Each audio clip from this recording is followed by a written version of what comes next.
Hey folks, it's Tony from the 724. It's a beautiful fall day here in southwestern Pennsylvania. This is the last of what they call Indian summer. We're not going to get any more good weather past this day. This is going to be the last of the sunshine and good weather. We could have really used this tomorrow. Tomorrow is going to be 51 and chilly. It's going to be raining all night. Tires are going to be cold, surface is going to be cold, everybody's going to be cold. There'll be a lot of spinning going on. But, you know us, we race.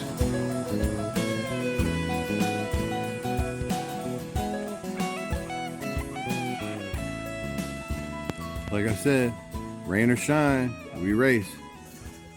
The answer is no, you ain't got a chance. She's out of your league, just let the girl dance. No sleeping allowed, yo, you just get a glance. Don't try to swim game, yo, just let the girl dance. The answer is no, you ain't got a chance. She's out of your league, just let the girl dance. You can watch a slow blow from a distance, but give us some bass on, let the girl dance.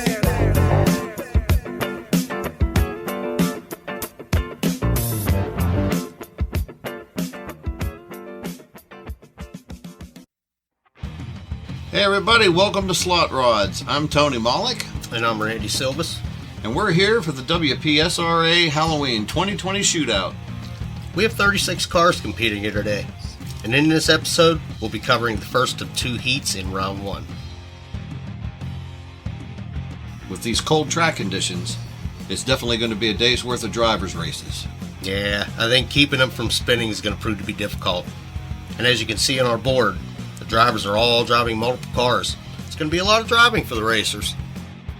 We'd like to apologize, folks, for the condition of the first four races, but a couple of our cameras weren't working earlier in the day. Today's tournament is going to start out with the Big Tire Division. First up, we have the Duster versus Pineapple Express, followed by Blue Max versus One Man's Poison. Next up, Ford Shelby number 2 versus Check Yourself, finishing with Big Red versus the Capo.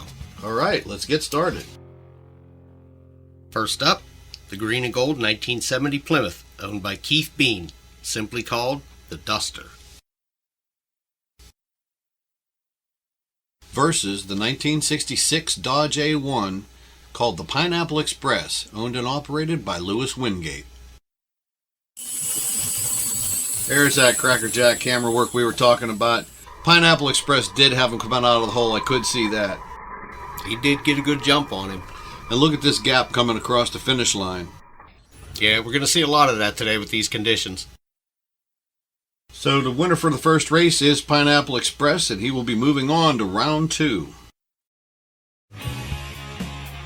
First up for race 2, we have the completely custom flamed on green with the custom stacks 1955 Ford F100 called One Man's Poison. Versus Kelly Calkins' green-eyed 1971 Plymouth GTX called Blue Max. It's black on blue, and she's sitting on a set of H&R foamy mags, a homespun aluminum frame, oversized gears, and a 40,000 RPM H&R motor.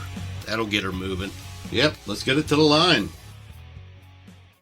Well, we're already money ahead. The camera's at the line. Oh, and there's One Man's Poison getting the jump. I thought Blue Max was going to get him out of the hole. Well, look at that gap coming across the finish line. I guess not. Gotta be cold tracks, buddy. And there's your winner, One Man's Poison, moving on to round 2.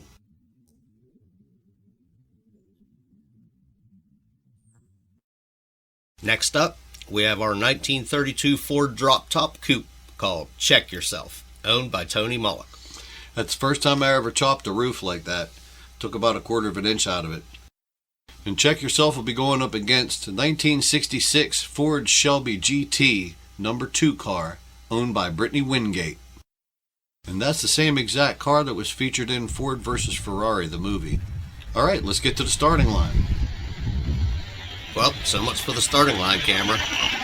I can see coming out of the dark, number 2 car has a big lead on it. Oh man, that's a hell of a lead. Looks to me like faster cars are going to be taking ducks out all day long. Quack, quack. So, of course, that means that number 2 car will be moving on to the second round. Our next competitor, the 1957 Keller Change Chrysler 300 called the Capo. It sits on a homespun aluminum frame, big foamy tires, and aggressive gears.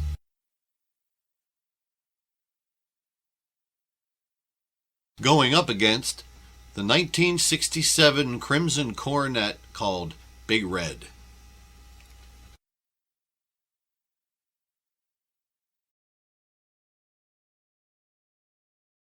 Ready? Yep. Good. Ready? Ready? Good, Dan.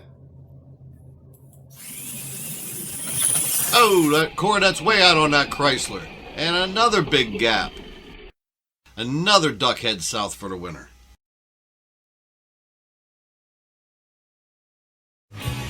So the big tire cars moving on will be the Pineapple Express, One Man's Poison, the 1966 Shelby GT number 2 car, and Big Red. And bringing on the small tires, Val versus Scully, Silver Streak versus Goldie, Phoenix versus Green Meanie, Beetlejuice versus the 52, and Shelby versus the Elephant. So let's get started.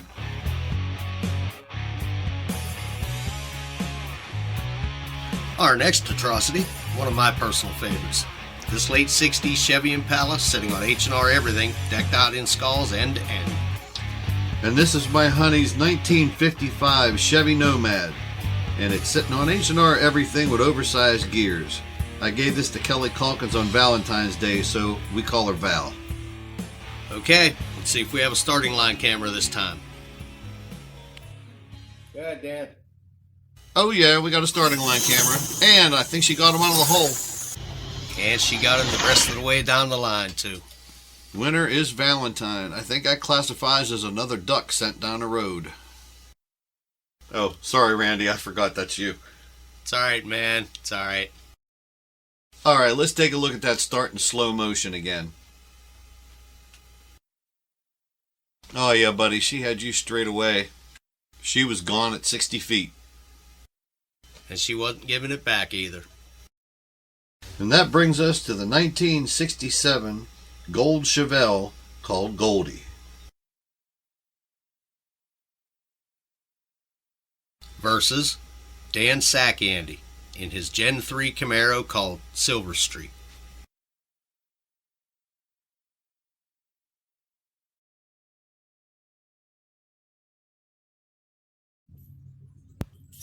Okay, Silver Streak's off to a strong start and put a gap on Goldie coming down. I'd say by the 600-foot mark that race was over. And another duck flying south for the winner. And the winner is Dan Sackandy and his Silver Streak. You know, that's a one-of-a-kind design we have with that car. Dan took the peg that holds the car in the track and he moved it to the center of the car from the front of the car. Well, seems to be working for him.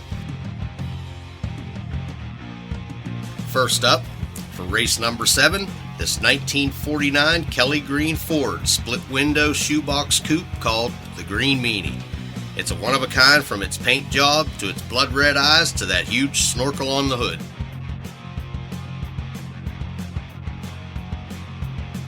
Versus the 1982 Chevrolet Corvette owned by Brittany Wingate called the Phoenix. There's that spinning we've been talking about. You see what the Green Meanie just did? Yeah, that Corvette had so much better traction off the line. The Phoenix had that one won before it started. I agree. And so Brittany and her Phoenix will be moving on to the second round. This is one of my builds. This is called the 52. It's a 1952 Ford, and it's a reproduction of a car that my parents once owned. It's sitting on a homespun aluminum frame. The visor that's over top of the windshield was handmade by myself, and it's running tall gears with a Carrera 30,000 RPM motor. Versus this unbeatable in most races, little pink beauty called Beetlejuice. She's compact, fast, and just cute as a bug, all pun intended. And it does real well when you can keep it glued to the track. Yeah, she has been known to flip a few times. Okay, let's get him to the starting line. Per usual, Beetlejuice comes out of the hole like a bullet. Yeah, the 52 came out pretty hard too, but you see all that spinning going on. Yeah, and I can see that gap too. Yeah, rub it in. And our winner is Beetlejuice. Moving on to round 2. And that brings us to our last race of the first heat. First up, Randy Silva's 1957 Chrysler 300, known as the Hellephant. You know, I got that body from you. It's one of my favorites. Yeah, well, don't thank me until we see how it runs.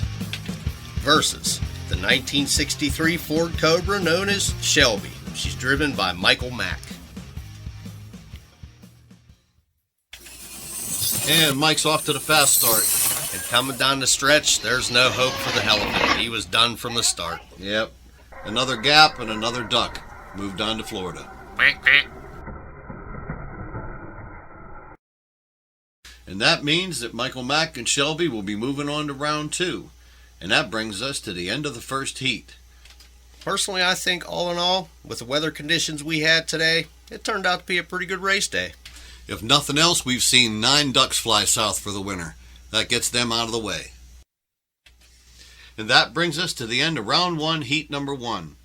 Moving on to round 2 will be the Pineapple Express, One Man's Poison, the Shelby GT number 2 car, Big Red, Valentine, the Silver Streak, Phoenix, Beetlejuice, and Shelby.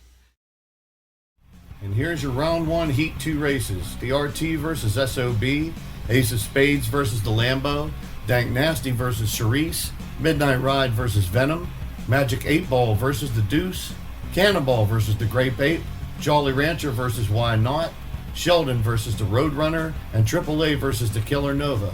Let's get this party started. Our first competitor for heat number 2 is that No Good Dirty SOB, owned by Tony Mullet.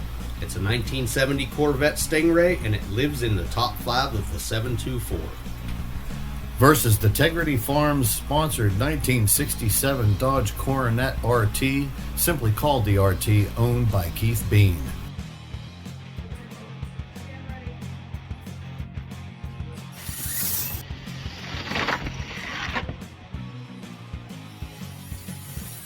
Oh, they come off in perfect synchronicity, Tony. Didn't stay that way for too long, though. Look at that gap that just comes off. That RT actually got me off the line, but that Corvette's unstoppable.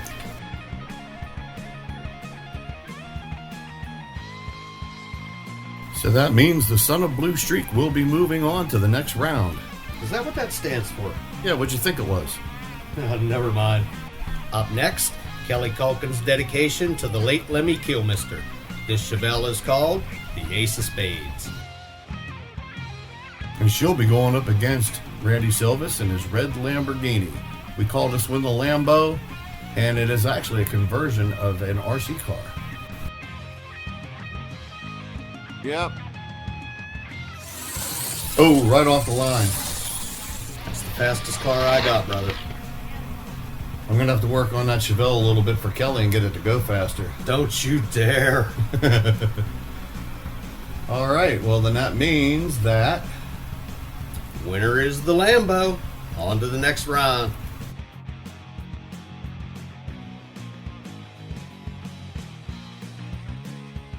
our next contestant is another car that comes out of my history. This is a 1976 Cobra II Mustang. It was owned by a buddy of mine named Bill Berlin. And this was the cover of the first record I ever did back in 1985. We ran around in that car when we were kids. We called the car Charisse.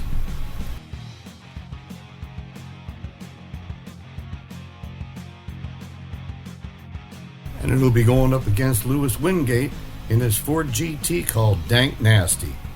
I guess you can figure out why he named it that. GT definitely got the jump. Whoa, about a block behind that GT. I thought she was going to catch her, buddy. I thought she was going to catch her. Yeah, because that Mustang usually does. All right, the winner is Dank Nasty.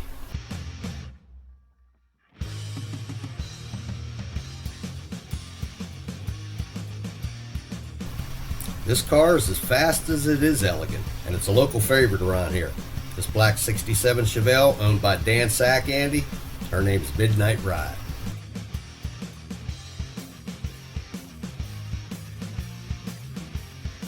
And she'll be going up against Randy's supercar. Another Ford GT. These are pretty popular amongst the 724.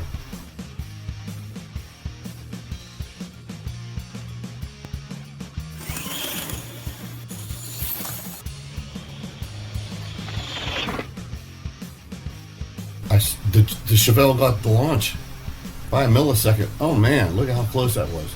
How often do you see a Chevelle beat a GT? When you're running slot rods, that's about it. Well, yeah, I guess there was more room between the cars than I would have thought. When they're moving that fast, they looked a lot closer.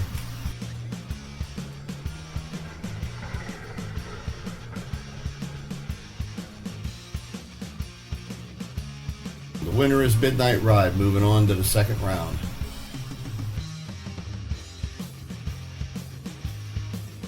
Up for race number 5. If a dragster could be a lowrider, you'd have this deuce and a quarter. This is a 1962 Buick Electra 225 called the Deuce.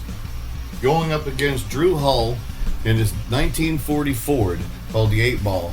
These cars have a history, and this is the only grudge match of the day. There was an incident at the last test and tune at my house. Let's take a look here. Okay.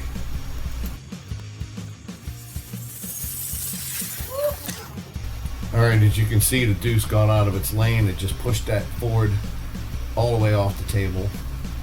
And you can see right here, it cocks sideways right there and just slides right in. I thought the 8-Ball was going to be smashed after that, buddy. That was a pretty severe wreck there. I think you were the one that was catching.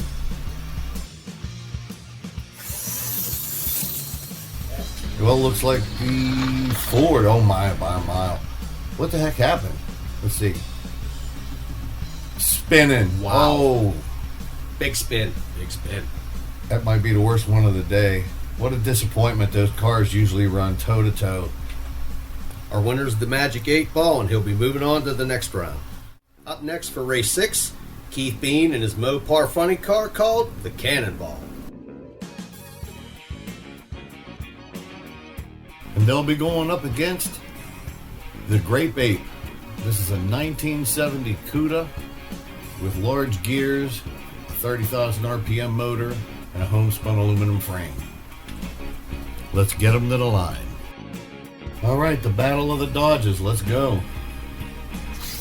Dead together off the line.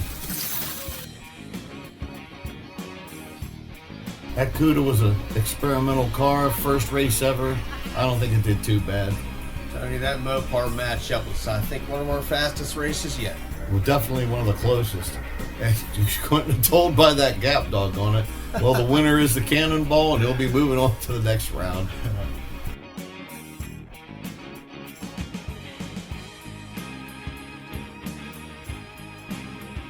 First up for race number 7, it's Drew Hall racing again. This is a Chevy 2 Nova he called the Jolly Rancher.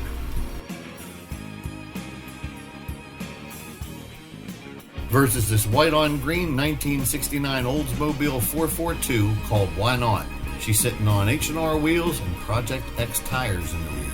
Let's do it. Oh no, was that a catastrophic gear failure? Yeah, that's a pretty unmistakable sound. Yep, that's exactly what it was. Huh. All right, moving on to the second round. Your winner is Why Not?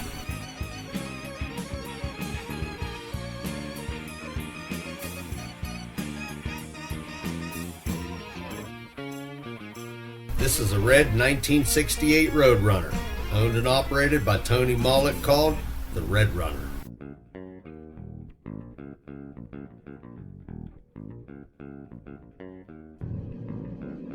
Versus one of the original 724 cars, and it has all the scars to prove it. This one belongs to Randy, and it's called Sheldon.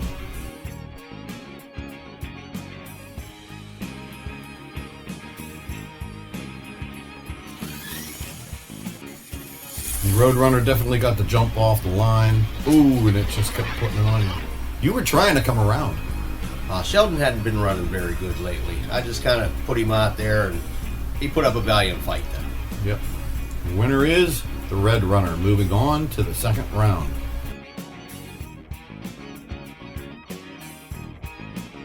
Well, guys, I'm sad to say this is the last race, but I'm going to do something new and introduce my own car. This is a late 60s Chevy Impala, just laid out in graphics, and I call her AAA. And this green-blue color change Chevy 2 Nova belongs to Michael Mack. Whew, looks to me like she needs new floorboards. Yeah, well, she's awful fast, and he calls it the Killer Nova. Ready. Oh, and the cold track wins again. When you got no grip, you get all slip, buddy. And that's what we've been getting all day. You know the best part about this being the 9th race of the first round? I don't have to look at all these gaps anymore. No more ducks to send south. All right, the winner is the Killer Nova, moving on to round 2.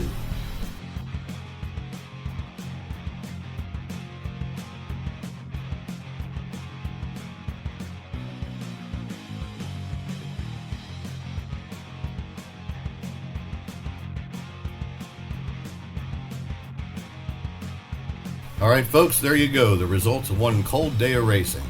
All these cars will be going toe-to-toe in round 2. The 18 cars we have today have already survived one round of competition, and them cold track conditions, I think they're finally starting to warm up. Let's hope you're right. It'll make for a much better day. Well, there's only one way to find out. First up, it's Randy in the Lambo. And I'll be going up against Louis Wingate in his 1966 Dodge called the Pineapple Express. Oh, I think I saw that. Hold on. I don't know. I think I broke loose. There was definitely, the tires broke loose on the Pineapple first. Watch this. Tires break loose and then you gather it up. Or then he gathered it up. The Lambo, on the other hand, it jumps off the line and then the tires break loose. By the time you gathered it up, he was gone. I think you're right. It did look like it. I thought I was laid off the line, but I guess not. That means the Pineapple Express will be moving on to the third round.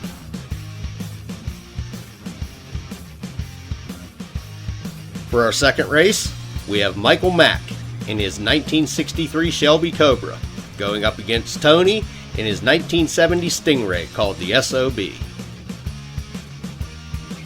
This race was over before it started. Mike got an itchy trigger finger and he took off before the light, so this one was a default race, and SOB gets a free ride to the third round. Race number 3 is that Crimson 67 Coronet called Big Red versus Brittany Wingate in that fast 82 Vet called the Phoenix. Not too bad off the start, but that Coronet, that thing's set up for a quarter mile, not eighth mile. It was just starting to open up wide whenever it came across the finish line. So, winner is the Phoenix, moving on to the third round. Yeah, next time you gotta switch out that pinion gear before you go out to race an eighth mile. Yeah, whatever. Read your lines. Race number 4 is Dan Sack Andy in the Midnight Ride versus Drew Hall in his 1940 Ford Gasser called the Magic 8 Ball.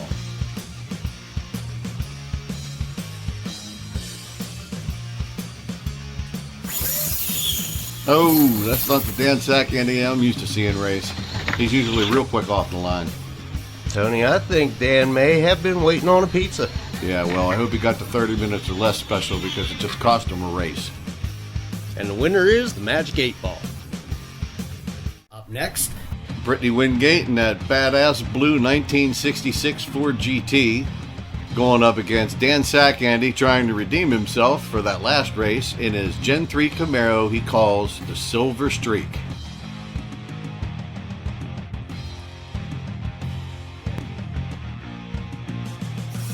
Dan comes off the starting line. That GT has some catching up to do, buddy. Yeah, it was never going to quite get there, though. This has not been the day for the Ford GTs, has it? It has not. I think Dan has redeemed himself. Yes, I would say so. Our winner is the newly redeemed Dan Sack Andy in his Silver Streak.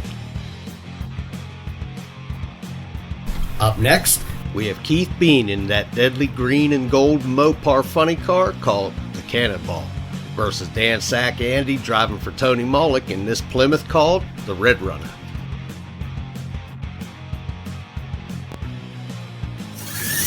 Oh, I really don't think you could have came off the line fast enough to beat that funny car. There just ain't no way. That thing moved. I couldn't have drove it any better, Dan. Thanks for covering me on that round. The winner is Keith Bean in the Cannonball.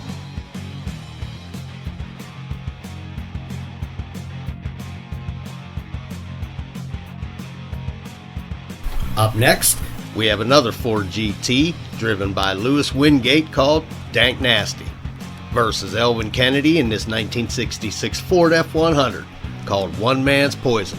All right, let's race them. All right, well, that Ford GT was a little bit much for that old truck.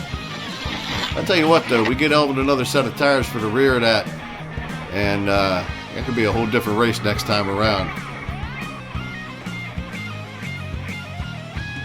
All right, that means your winner is Dank Nasty. Moving on to round 3. Today's been a pretty good day of racing, and we'll be back with what I have a feeling may be our 2 most exciting races of the day, right after this word from our sponsor.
On to race number 8, this beautiful 69 Olds 442 called Why Not versus Beetlejuice, Beetlejuice, Beetlejuice.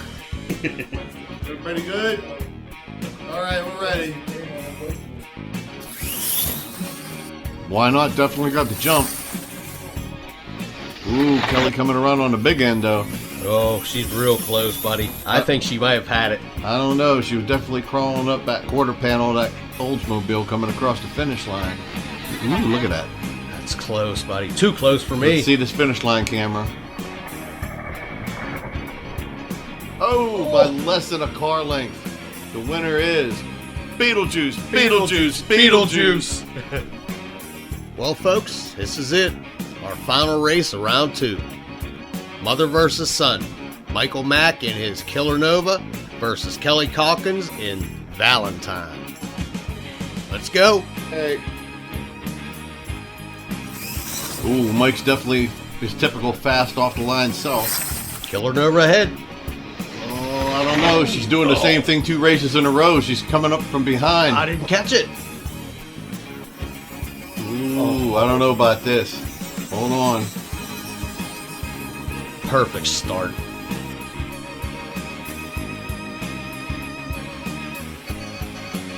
Look at this synchronized finish. I have no idea. Beautiful. There's no way you can tell. Hold on, finish line camera.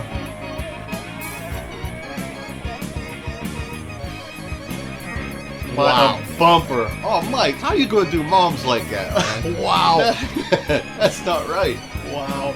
Oh well. That's the way racing goes. Michael Mack going on to the 3rd round in his Killer Nova. Get her, son. Alright, well that brings us to the end of round 2. Pineapple Express, SOB, the Phoenix, Silver Streak, Magic 8 Ball, Cannonball, Dank Nasty, Beetlejuice, and the Killer Nova are all going to move on to round 3. The drivers have all drawn cards to determine the races, and round 3 will consist of the Killer Nova versus the Cannonball, followed by the Phoenix versus the Silver Streak, the Pineapple Express versus SOB, and Dank Nasty versus Beetlejuice. The Magic 8 Ball managed to draw the bye, and we'll get to set this round out. Our first race of the day is Mike Mack and his Killer Nova. That car has been the surprise of the tournament. Mike's had his ups and downs with that car all year, but he's really got it running well.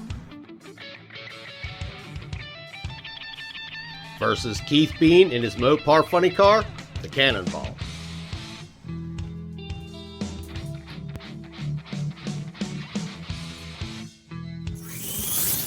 Oh, Mike just 60-footed him. I thought that Mopar was going to get him out of the hole.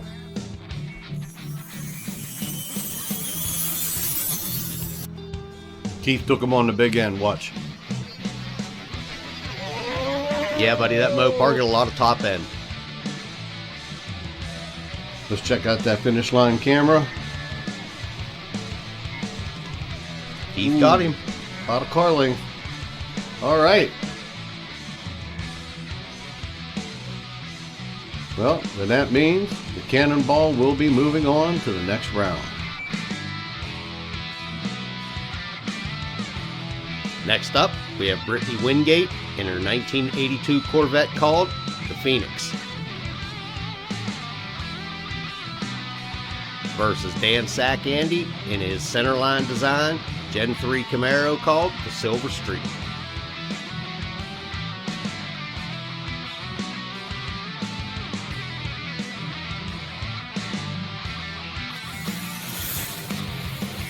Looks like all Brittany all the way.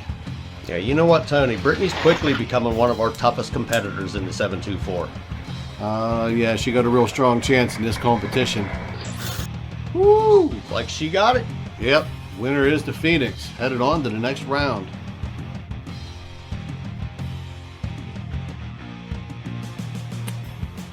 Up for our next race, we have Lewis Wingate in his 1966 Dodge A1 he calls the Pineapple Express. Versus Tony Mollick in his blue 1970 Stingray called the Son of Blue Streak. Is that what that stands for? Oh, you know it is.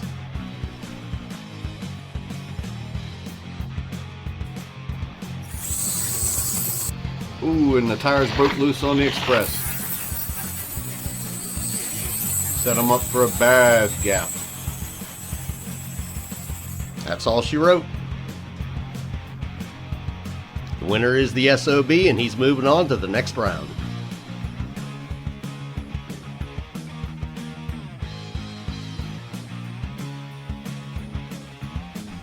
Moving right along, we have Lewis Wingate in his Ford GT he calls Dank Nasty.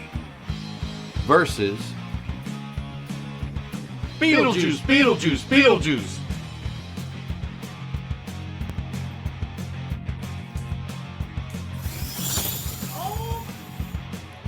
Unreal.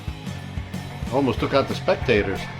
I told you we shouldn't have said it 3 times. That car's cursed. I'm just bummed out we don't get to say it 3 times in a row anymore. Alright, that means Dank Nasty moves on to the next round. Okay, that brings us to our semifinals.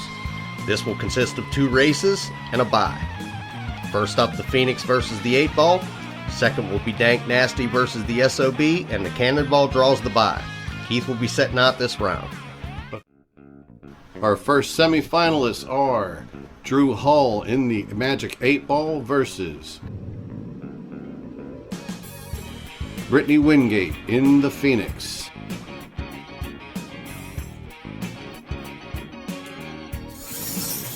Ooh, double barrel shotgun launch.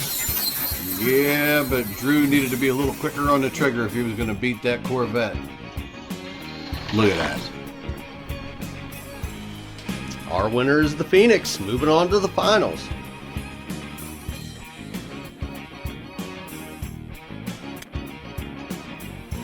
That brings us to Lewis Wingate in Dank Nasty versus Tony Mulligan, the SOB.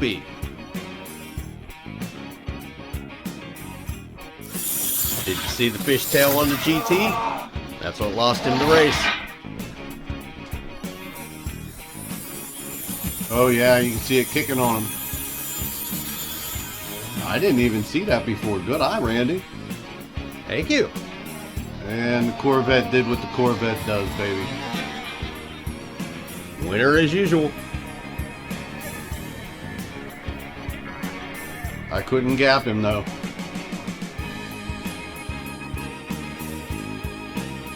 Our winner's the SOB.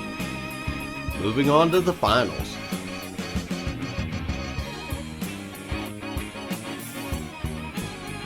And that brings us to the final round. 36 cars came in, 1 car leaves. The final round will be the SOB versus the Cannonball, and the Phoenix races the winner.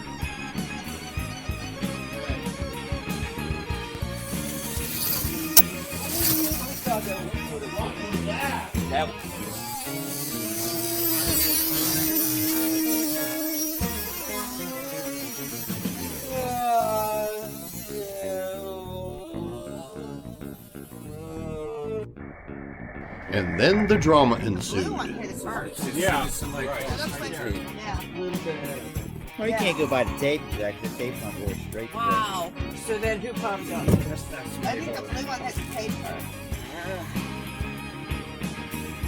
See, the tape's not even. Isn't this where you agreed to race Keith for a second time? Yep, and this is why coaches in the NFL always hate it when they have to kick a field goal twice. You're ready.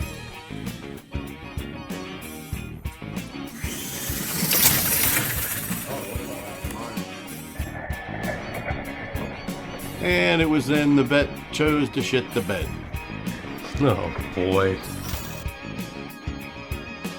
Well, that's why they call it racing. Congratulations to the Cannonball, moving on to the final race. And the winner of this race will possess the Crystal Skull for the next 12 months. In a moment just before we move on to remember all the 36 cars that helped start this madness out.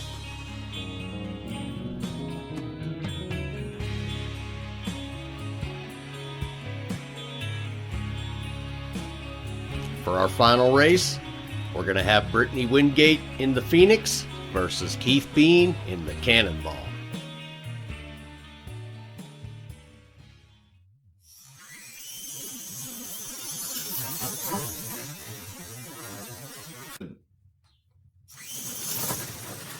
Whoa! Whoa! You came off the...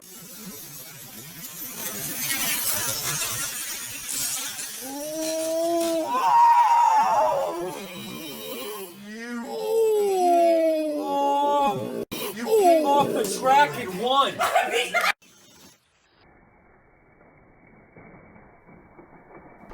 Tony, we couldn't have had a more perfect ending to this competition. Sure couldn't have had a more exciting one than Brittany Wingate coming across the finish line on 2 wheels. She came dressed as the Queen of Hearts, and she left as the Queen of the Slots.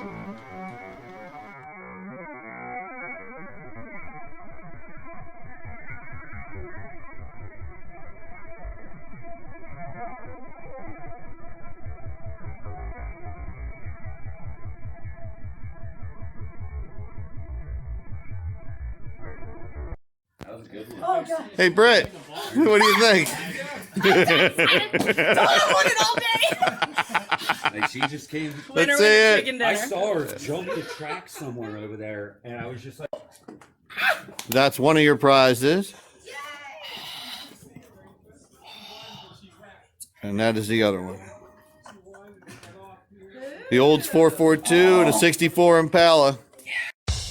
But most importantly, she won the Crystal Skull. And she'll possess it for a whole year.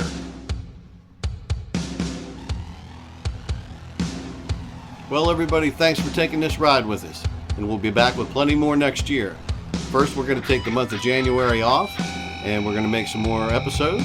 And right around the middle of the month, I'm going to send you guys out a special episode of Into the Pit. So until then, I'm Randy Silvas. And I'm Tony Mollick, and you've been watching Slotrods.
Show respect, step back, no need for space invasion. Stop saying your room number at the day's end. Let the girl dance, that's really all she came for. $1 million dress probably came from the thrift store. Even though she seems to be exactly what you wish for, she's never coming in on your transistor.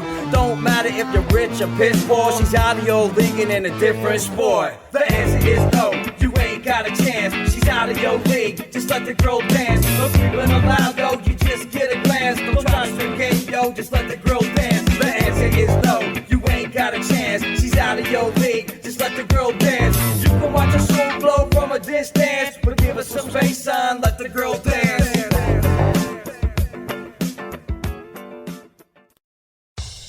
Hey everybody, welcome back. I'm Randy Silvis, And I'm Tony Mollick. and welcome to Twin Lakes Park in a cold, miserable, dreary Greensburg, Pennsylvania. Today's weather is the worst we've ever raced in, and the 724 faithful are dug in with heaters under the track tables and plastic sheeting over the windward side of the pavilion. The cold, wet weather hasn't been enough to dampen the spirits of the racers, and it's our honor to present to you the 2021 WPSRA Halloween Shootout. These 38 cars and their racers are prepared to race for your entertainment. Today we'll be covering the first 10 races of round 1.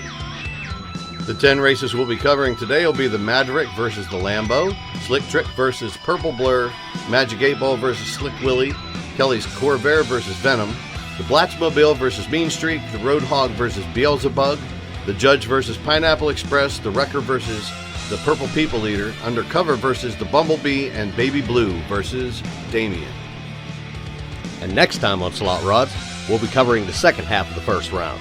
Hemi Thunder versus Zombie, Valentine versus Skyline, the 52 versus Pandora, Blue Dream 2 versus the Undead, Hood Rat versus the Panther Pink Charger, One Man's Poison versus the Triton, the Boss Nova versus Gone Green, Tangerine Nightmare versus the Batmobile, and the Panther Pink Dart versus the 724 Fuzz. The Fuzz? I didn't know we had our own police force. Apparently we're the only slot car group with adequate police protection. And they will all be racing for the coveted Crystal Skull Trophy today. And that trophy is held for the entire year, and only the possessor of the Crystal Skull has an opportunity to unite all 3 of the 724 trophies. Right now, Tony has the number 1 trophy for the 724 Top 10 list. Kelly has the King of the Tournament trophy, and if either of them would win out, they would have a legitimate chance to be the first by winning the 1 trophy they would be short. So everyone, let's get this party started with the first of these 10 races. First up is the Ford Maverick. It was built by off and on again member of the 724, Ed Armstrong. It has a nice short wheelbase, and it's a good platform for building a fast car.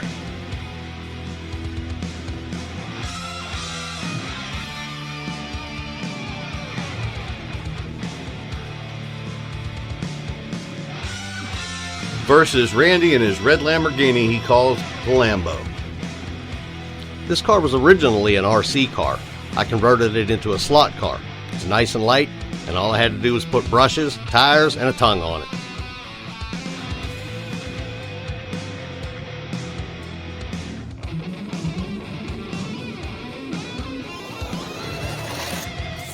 You can already see the cold affecting the tires on that Lambo. Yeah, buddy, I fishtailed the whole way down the track, but I fishtailed into a win. And that makes it the Lambo moving on to round 2.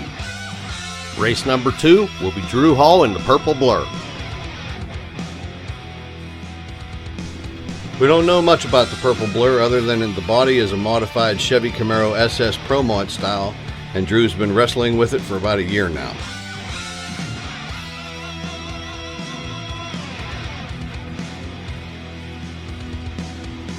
Versus Lewis Wingate, driving for the Mullock Racing Team in the 1951 Chevrolet called Slick Trick.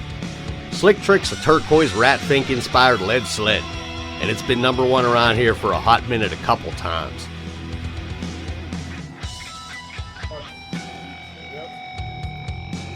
Drew got off the line first by a split second.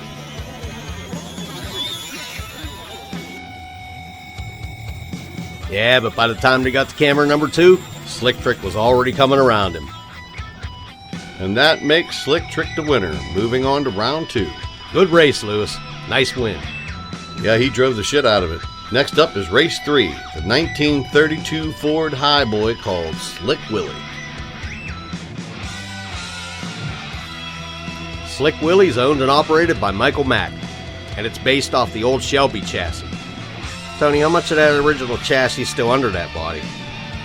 Every bit of it. All I did was fit another body on it because we couldn't find another Shelby body.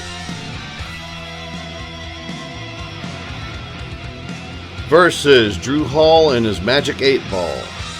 The Magic 8 Ball is one of the 724 OG cards that's been around since 2019. And he's had a lot of luck with it over the past couple of years, and you can usually find it in the top 5.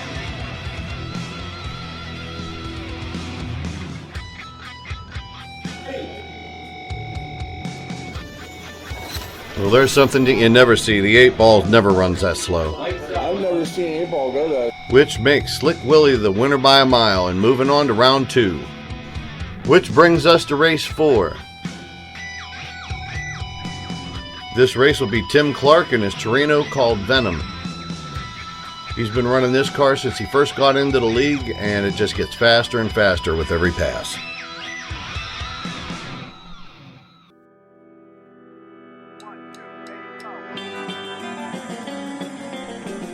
Versus Michael Mack, driving for Calkins Racing Team in Kelly's Corvair. Kelly's Corvair is a 1968 Corvair Monza and is on small tires. Randy, I thought you showed great maturity in not saying driving for his mom.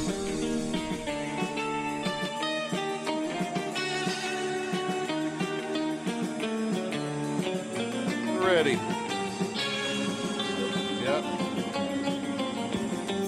Nice start. That Corvair never spun a bit.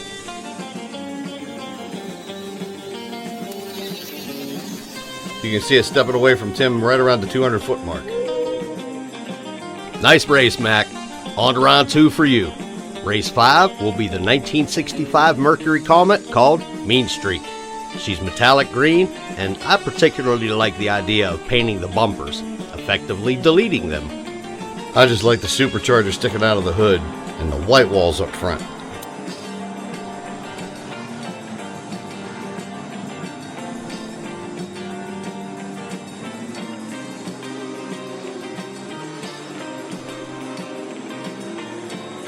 And what can we say about that 67 vet? We haven't already said.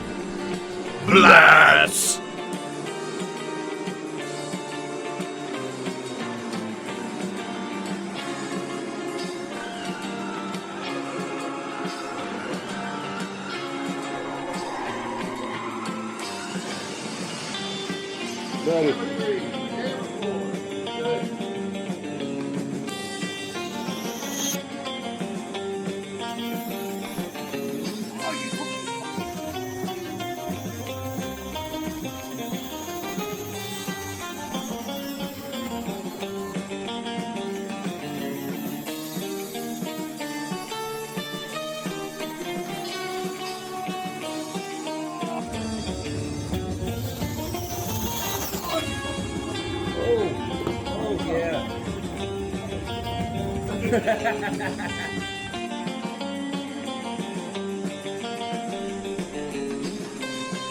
Race 6 will be the 1973 Super Beetle Beelzebub, owned by Kelly Calkins. Beelzebub is the current king of the tournament trophy holder and will be raced by Michael Mack for the Calkins Racing Team.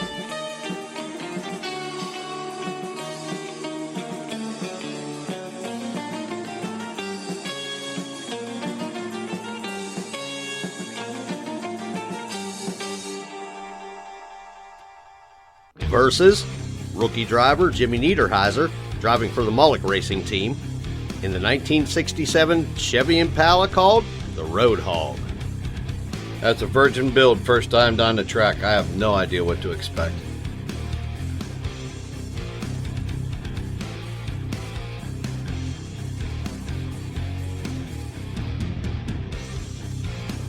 Ready. Camera 2 ready. 3 and 4 ready.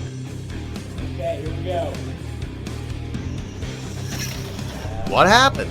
Brand new brushes, just weren't lined properly. Sorry, Jim. We'll get you hooked up better next time. Race number 7 will be the 1972 Pontiac GTO called the Judge. Hey, that looks familiar. It should. I landed the Big Chief for the race against the 405 in Season 1. His crew wasn't quite ready for the race yet.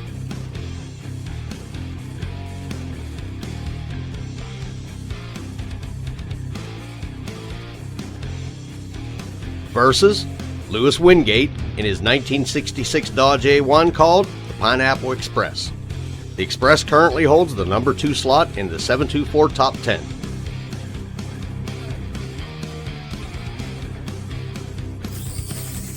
Well, there's something you don't normally see. Somebody gapping the Pineapple Express? It could be the 48-degree rainy weather, or it could be the fact that he had his tires warming up in front of the turbo heater right before the race. Good point. You never know how that's going to work out. Sometimes for the good, sometimes for the ill. But either way, the GTO moves on.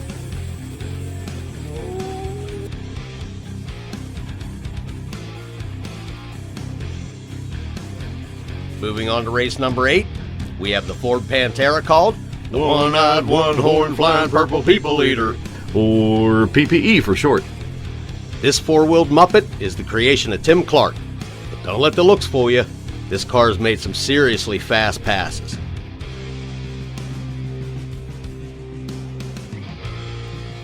Versus Drew Hall and his brand new build. A tow truck called the Wrecker. Why would anybody race a tow truck? Says in my notes here he's making some side money towing people back from the finish line when they wreck.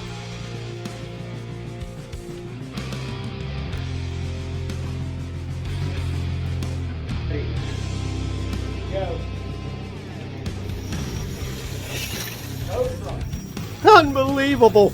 Only on Slotrods can you see a wrecker beat a Pantera in a drag race.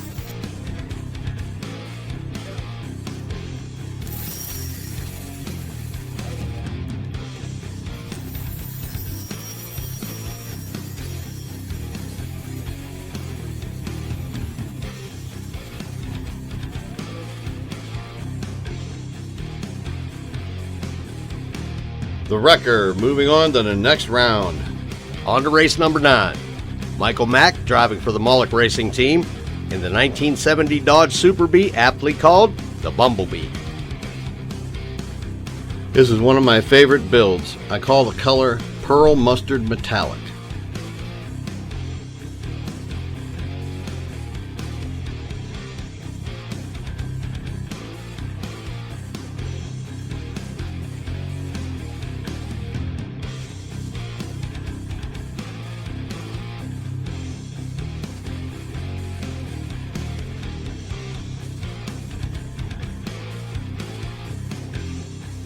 Race number 9, the 1949 Ford Sleeper called Undercover.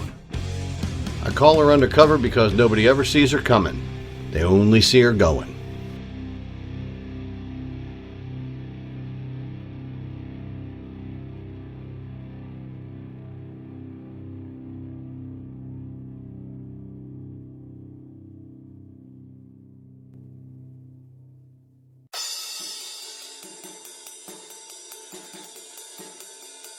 Yeah.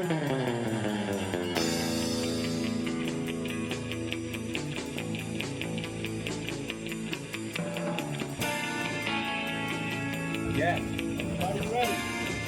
Go. And there she goes. Looks like Mike got caught napping, and he may be being traded from the Moloch Racing team. Nah, it happens to the best of us. Besides, Drew was driving for me too. Last but not least, our last race of the day. Tim Clark in the Ford Pinto called Damien. I love Damien because of his black paint and silver studs. Makes it look like a heavy metal slot rod.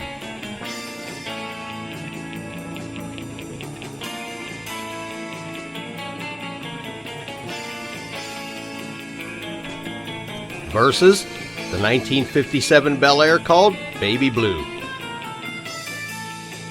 That's a brand new build and a green driver.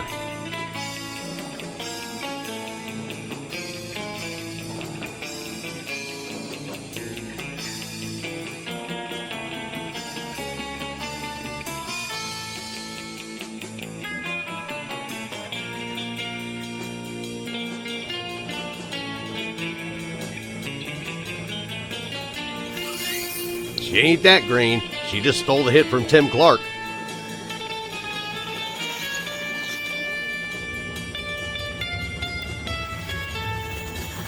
That Bel Air was rolling. There was no catching her. Baby Blue will be moving on to round 2.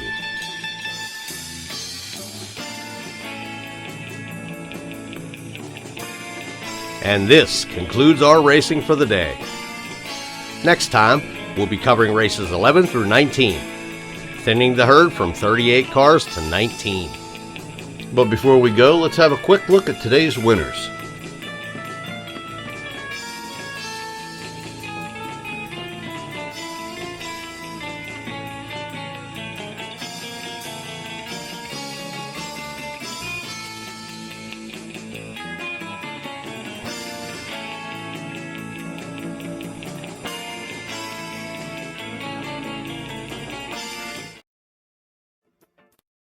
Hey everybody, I'm Randy Silvis. And I'm Tony Moloch. We'd like to welcome you back to the WPSRA 2021 Halloween Shootout. In this episode, we'll be covering the second half of round 1, races 11 through 19. And this is the point where I'd usually read you the names of all the races, but you can read them yourself. Randy and I are still down with the laryngitis. We'd like to thank his kids for bringing that home from school for us. At the end of round 1, the 18 winners and one lucky driver that draws a bye will face off in round 2. Okay, everybody, let's start this off with race 11. We have Xavier in the Ford Mustang called the Zombie. Xavier's been racing this car throughout this past season and has made some fast passes and some slow passes.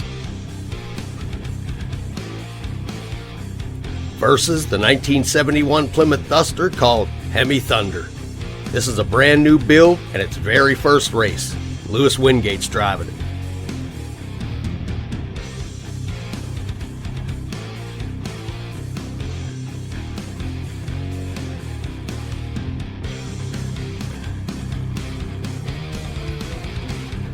Man, look at that grill.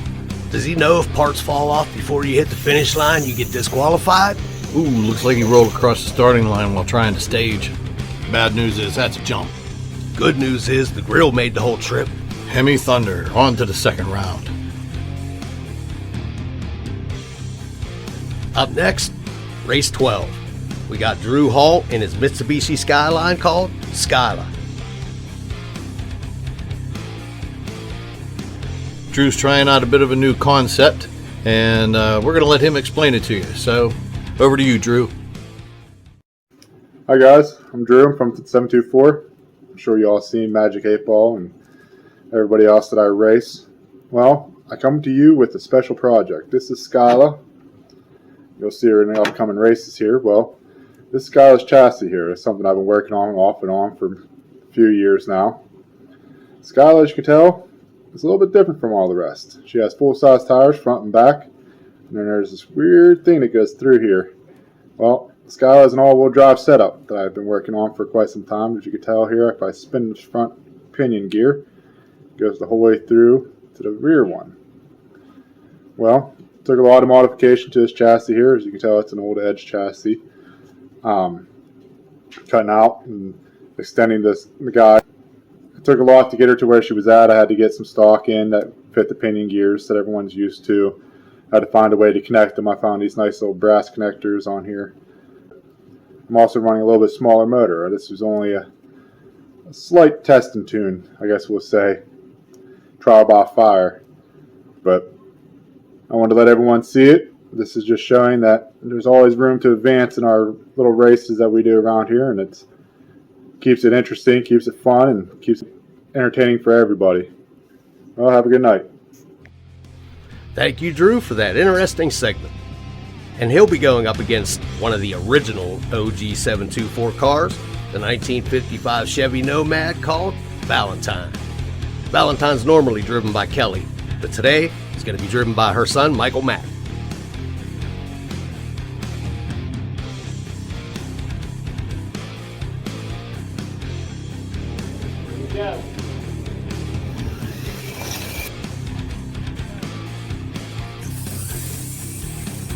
Well, wasn't the greatest pass, but at least he made it all the way to the end. I'm not going to talk any smack on him, though. Knowing Drew, he'll work it out. For race 13, we're going to see a face we haven't seen in a long time. The 1972 Chevy Chevelle SS called Pandora. This Chevelle is owned by Kelly Calkins and is making a special appearance in this race and is being driven by Michael Mack.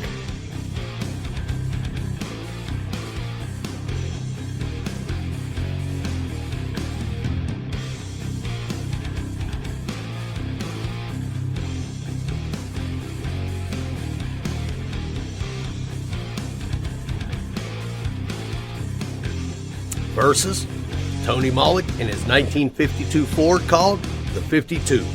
It's black, it's short, it's fat, and it's fast.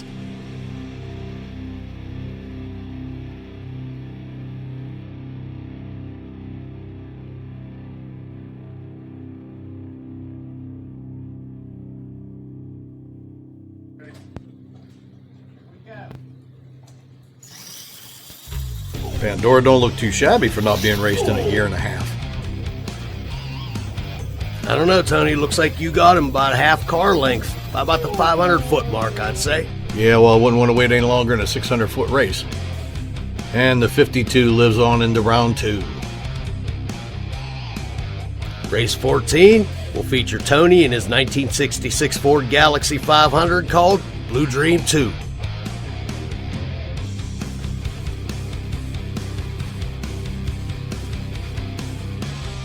I'm running Paul Gauge urethane tires on the back of the Ford now from Slotcarcorner.com. They're made by a guy named Paul up in Canada, and he makes a huge variety of these great urethane tires. And Slotcarcorner.com carries them here in the States, and you can get them even cheaper from them than you can ordering them from the man himself. Those rear tires are made to fit the narrow H&R front rims, right? Yeah, they're 12 millimeters wide, but they're 30 millimeters tall, making them a big tire. But I can get them tucked up underneath them wheel wells. I see.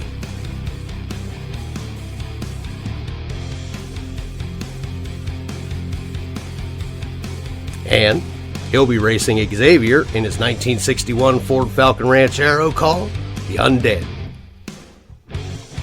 The Undead is painted Xavier's black and violent green color scheme. It's usually pretty fast.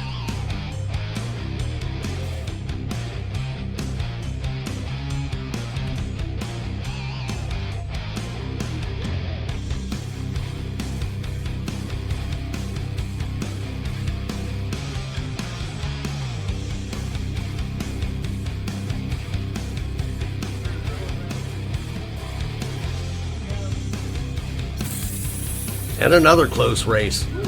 Looks to me like Xavier got you fresh out of the hole.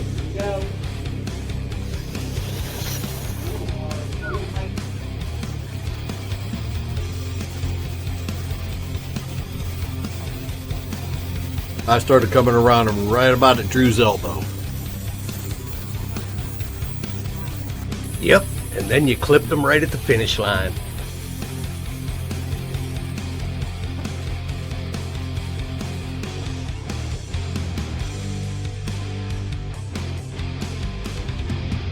On to race 15, the 1932 Ford Rat Rod called the Hood Rat. This was the first time I ever chopped a roof on a car. I took about 1/4 of an inch out. Looks like she's been raced a few times. Oh yeah, and she's also racing with those Paul Gauge tires. Those are a different size. They're fatties, they're about 30 millimeters tall, and they got treads on them. Yeah, they do look a lot wider. Yeah, they're set up to take the Pro Track rims. Versus the Pink Panther Racing Team's Panther Pink Dodge Charger.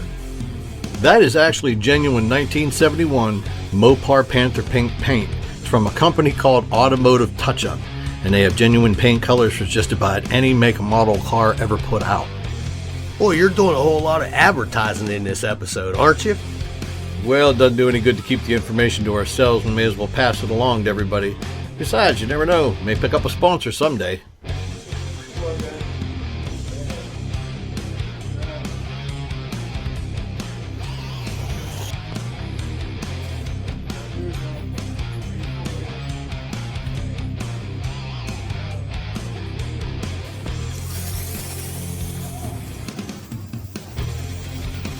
Oh, another perfect start. But that 32 got out about a car length and held it. By the finish line, he was barely holding on, but the Ford got it.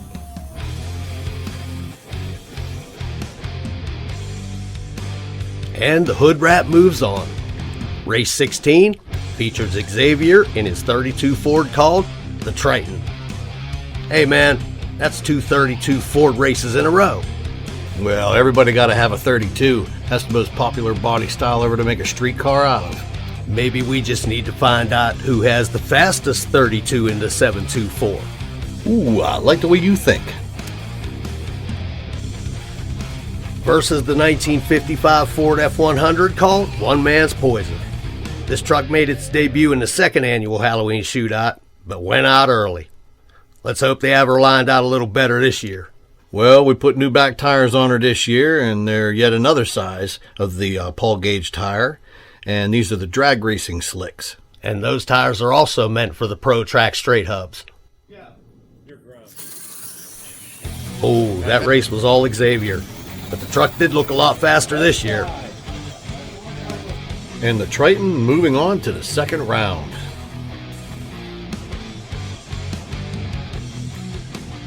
Race number 17, pulling into the home stretch, we have the 63 Chevy wagon gasser called the Boss Nova. We've seen this car pop up at a couple testing tunes. I can't wait to see her get down. If anybody's familiar with the Boss Nova gasser model that I used to make this, you'll know that it comes with a big hole in the roof. I filled it in to make a hard top. See if you can spot where it was.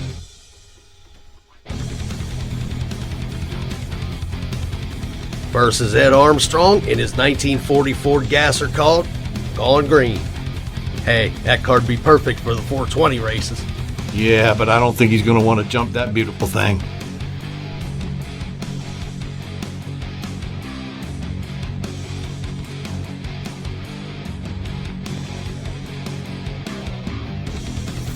That Ford was gone.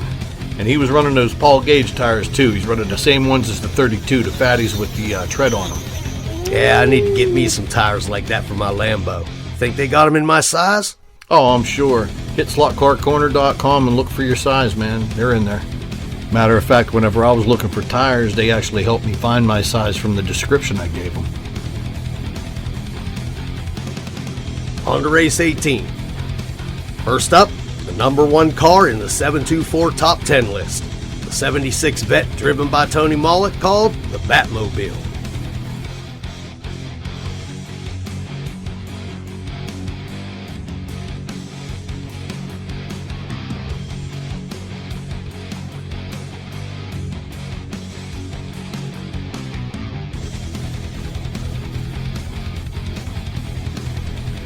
Versus another OG 724 car, the Tangerine Nightmare. She's a 1970 and a half Camaro and she has a lot of battle scars, but she's completely updated and ready to make some noise again.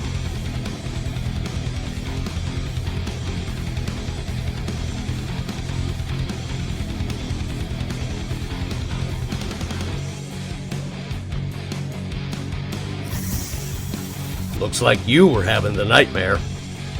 Why's that? Because you were asleep at the line? No. Yeah, it doesn't matter how fast the Batmobile is if I don't do my job.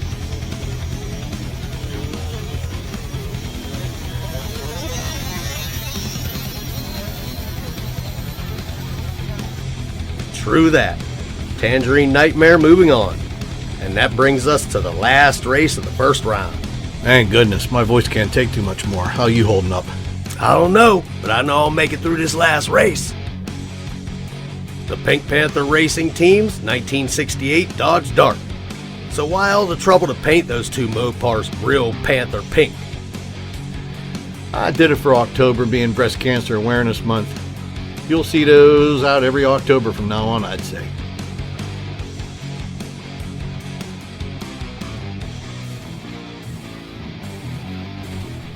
Versus the 724 Fuzz. This is a Tim Clark build, and it's just dripping with old school dirt track cool.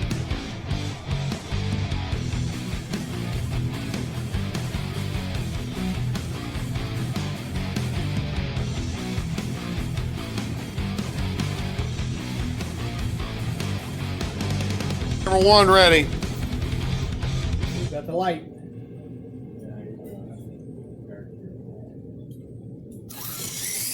Oh! That was Looked like Tim stuck it so hard it blew the front tires out of the slot and lost power. And that makes the Dart the 19th and final winner of the first round. And here are the winners from the first 10 races.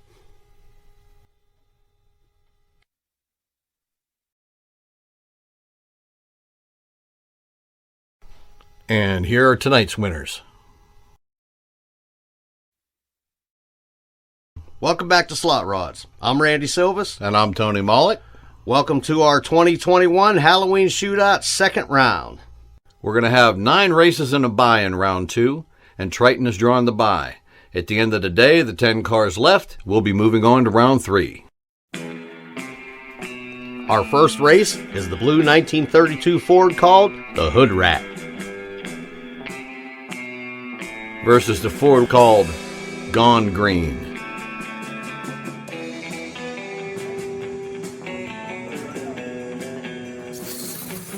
Oh, looked like the Willies jumped out of the slot. This was a disturbing trend we started to see as the day went on. The tire, track, and air temps combined to play hell with traction on these cars all afternoon. And of course, the temps didn't get any warmer as the day went on. 48 degrees and steady rain, ain't no kind of weather to be racing in, but you can't tell these drivers nothing. Race 2 is Randy and his red Lamborghini called the Lambo. Versus Kim Dionisi in the 57 Chevy Bel Air called Baby Blue. Oh no, I think Baby Blue spun a gear. That was only that car's second pass ever. Well, we'll get those gears figured out for her. Lambo moving on to round 3. Race 3 is the 72 GTO called the Judge. Versus Drew in that crazy tow truck called the Wrecker. Ready.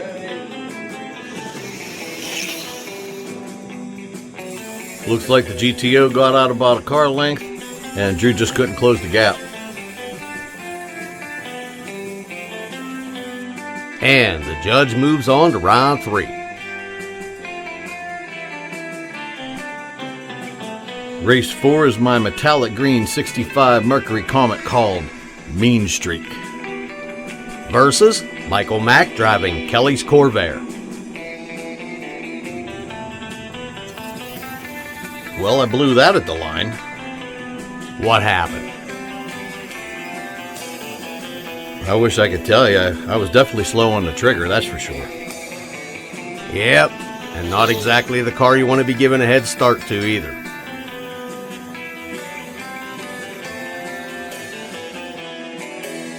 Corvair moving on. And we're moving on to race 5. We're going to see one of the OG 724 cars, a 70.5 Camaro called Tangerine Nightmare. Versus Michael Mack's 32 Ford called Slick Willie.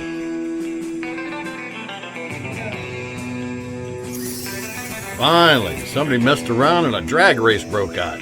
We're gonna have to go to slow-mo on camera 2 to figure that one out.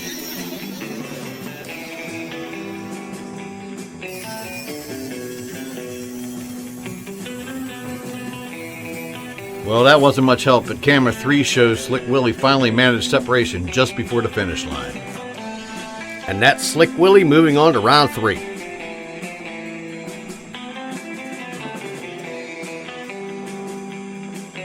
Race 6 will be the Panther Pink Dart versus the king of the tournament trophy holder, the Volkswagen called Beelzebub.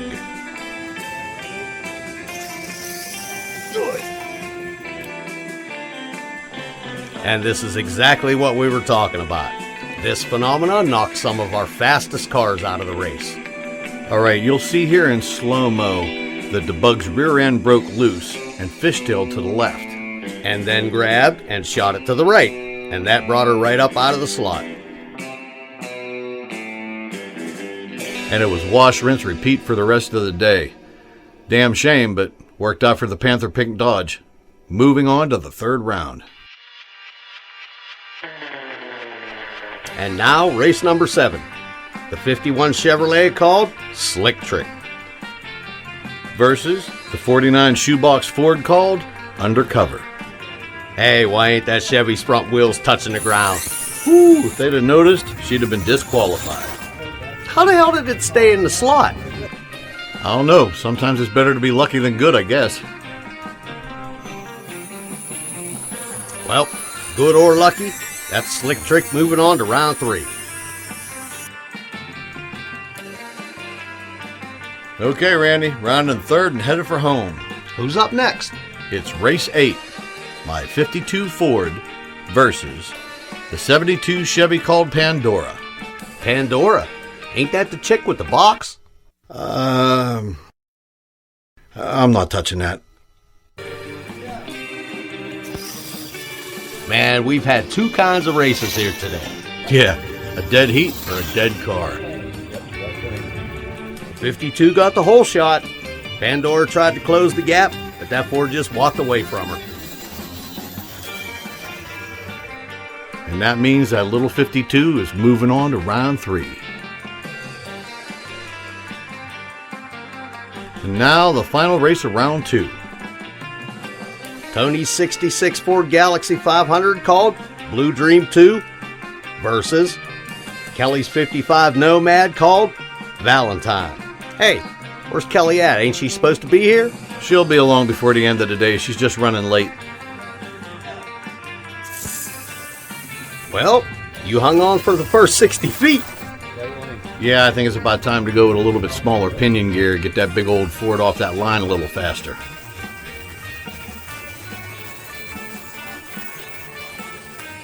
And that means Valentine moves on to the next round. And these are all of today's winners moving on to round 3.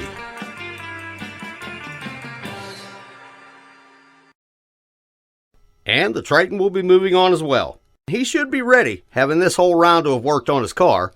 Next time on Slotrods, we're going to show you the conclusion of this Halloween shootout. And for those of you who just joined us, it's a cold, rainy, 48-degree southwestern Pennsylvania October day. And entering round 3, here are your competitors. It's been quite a surprise, but the fastest cars in the 724 have already been taken out of the race.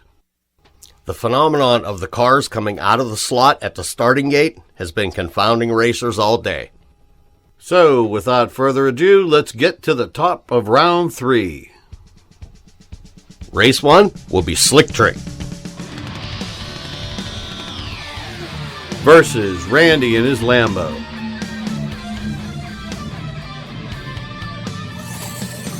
I'm not saying that you didn't have a chance, but we will never know, because the guy running the trigger, he was sleeping on the job. That's a shame, because the car made a hell of a pass. And Slick Trick's moving on. Race number 2, we have Michael Mack and Slick Willie versus that beautiful Panther Pink Dodge Dart. Well, here we go again. That's just brutal. What could be making them do that? Slick Willie gets a free pass and moves on to the next round. For race number 3, the Hood Rat. Versus that 72 GTO called the Judge. Not this again. That's 2 in a row. Yeah, you can see it in the slow motion. The Ford lurches to the left, and the Pontiac just comes completely unglued. That shoots her towards the center. Hood Rat moving on to the next round. Race 4, the 55 Nomad known as Valentine versus Tony in his black 52 Ford.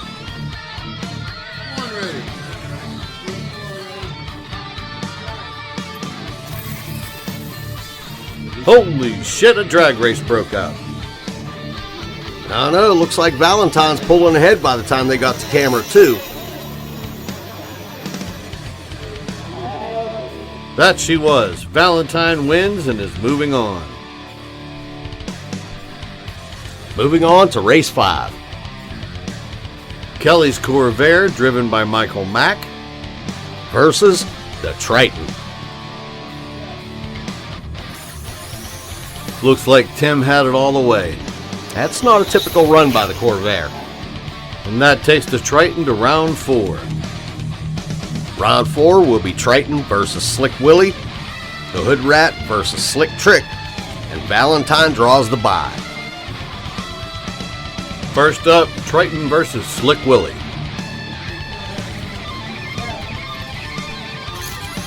There's that anomaly again. What the hell can that be?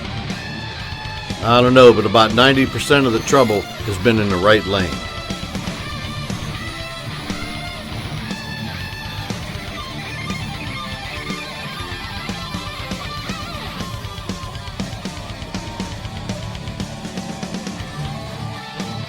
And that's Triton going on to the semifinal round. Next, Slick Trick versus the Hood Rat.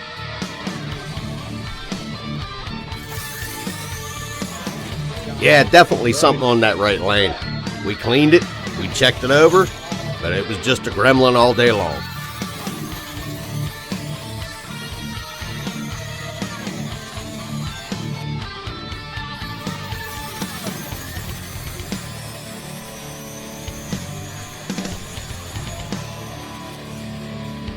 Slick Trick moving on to the semifinal. And now, the semifinal round. Triton versus Valentine, and Slick Trick got the bye. And look, Kelly Calkins is driving Valentine. Oh yeah, this is where my camera battery ran out and we had to use your Soviet Union surplus phone for camera 1. That's alright, we'll get double duty out of camera 2. Kelly didn't take long to warm up. She wore that 32 Ford out.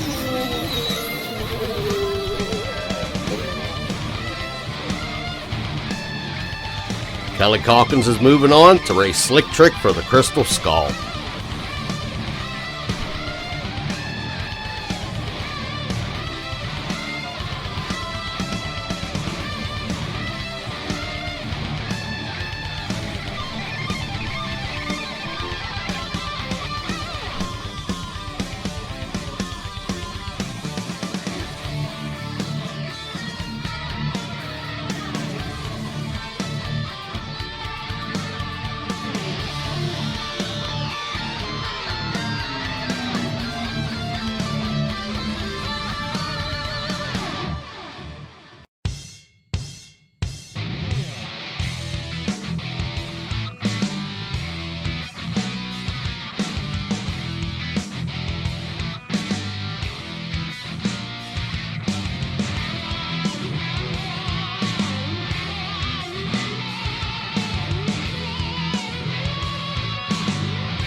Well, Val didn't have any trouble on that right lane.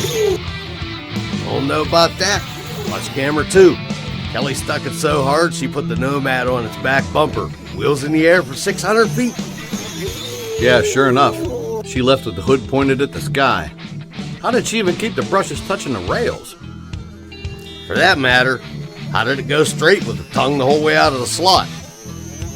Looks like the front end on Slick Trick was bouncing down the track as well.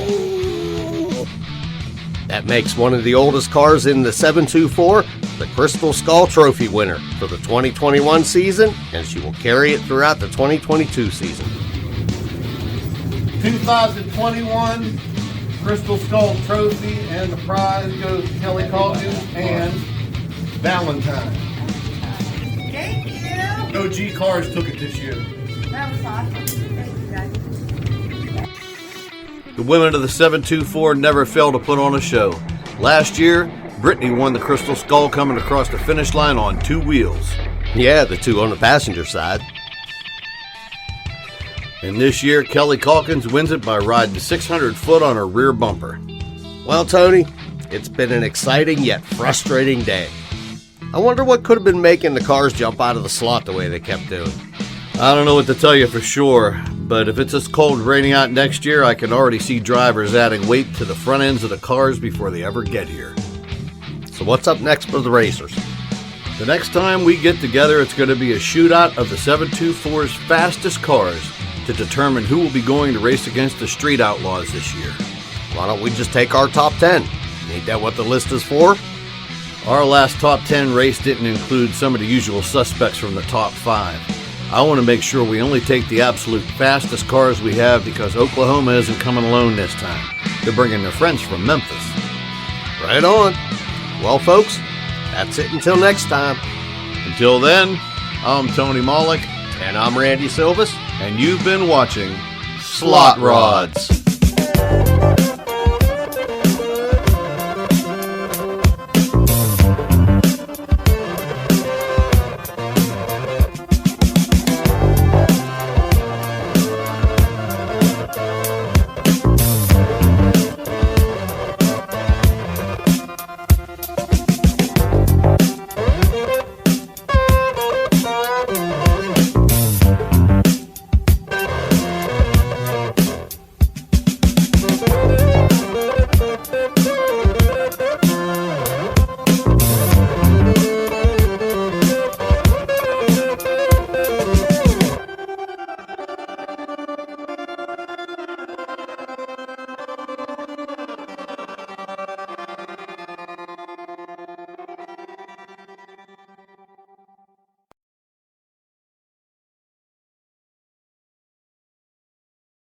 Show respect, step back, no need for space invasion. Stop saying your room number at the day's end. Let the girl dance, that's really all she came for. $1 million dress probably came from the thrift store. Even though she seems to be exactly what you wish for, she's never coming in on your transistor. Don't matter if you're rich or piss poor, she's out of your league and in a different sport. The answer is no, you ain't got a chance. She's out of your league, just let the girl dance. No creeping allowed, yo, you just get a glance. Don't try to game, yo, just let the girl dance. The answer is no, you ain't got a chance. She's out of your league, just let the girl dance. You can watch her soul flow from a distance, but give her some space, son, let the girl dance.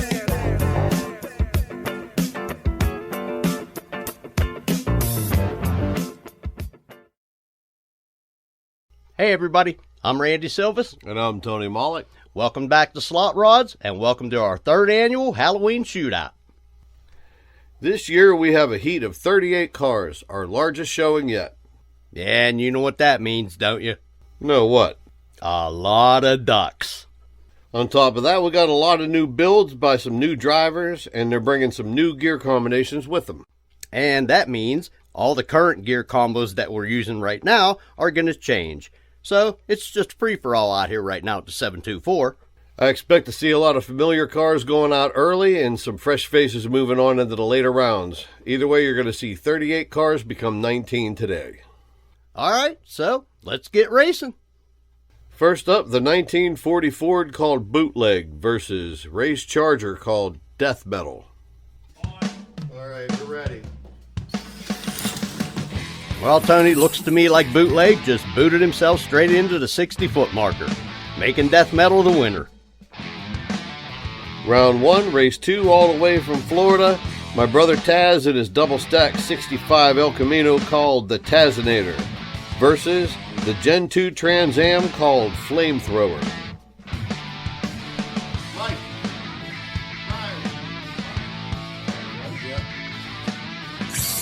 Looks to me like Taz was spinning coming off the line. Yeah, that's a brand new setup and he's still getting used to it. But you'll be seeing more of the Tazinator later this season. And that makes Flamethrower your winner. Round 1, race 3, we have a turquoise blue challenger called John versus Jimmy from the 724 in the Bug.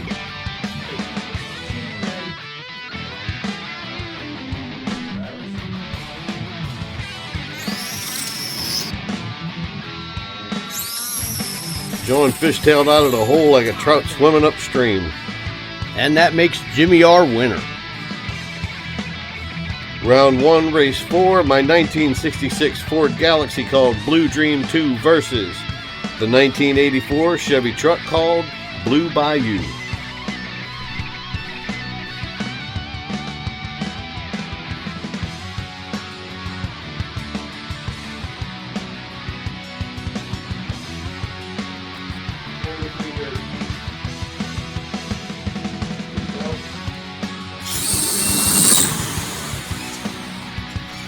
Oh, and Blue Bayou spins a gear at the start, giving Blue Dream 2 the win. Round 1, race 5, my 59 Chevy Stingray Gasser called Prince versus Kelly in her Corvair.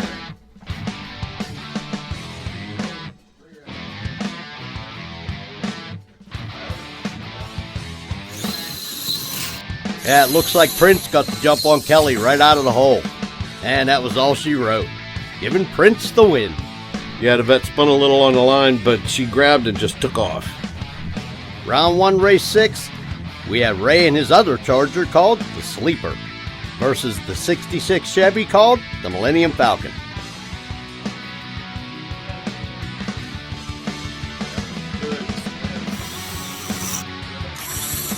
Falcon got the jump, but Ray came around him at about the 100-foot mark.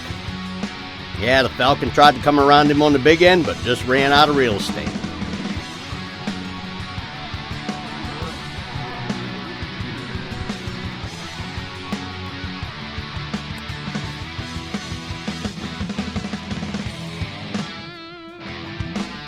Round 1, race 7, Jimmy and Dirt Givafukin versus Tim and Venom.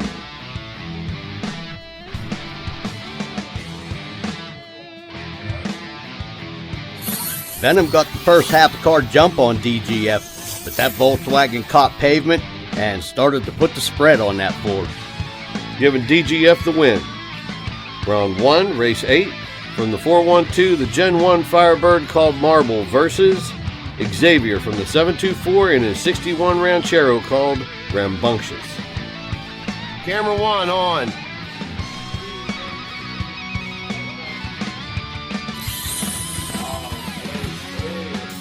Oh, Marble was sleeping at the light, and Rambunctious took the win.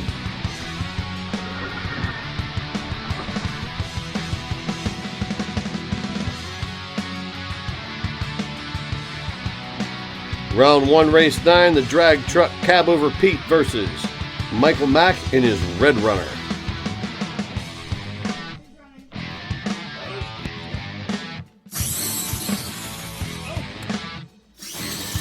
Red Runner got the jump, and then something went wrong.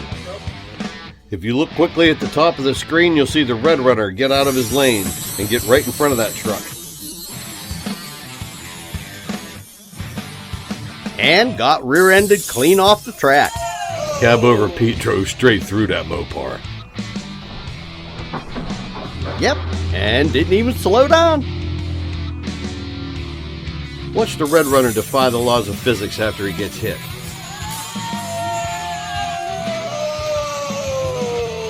How did he not end up off the table?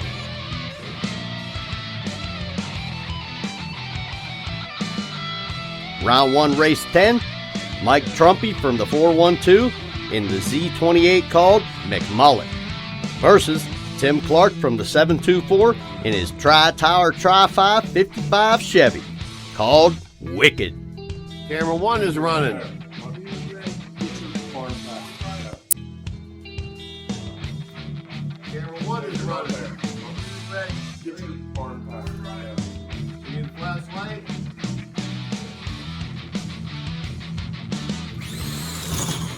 And the 724 takes home another win.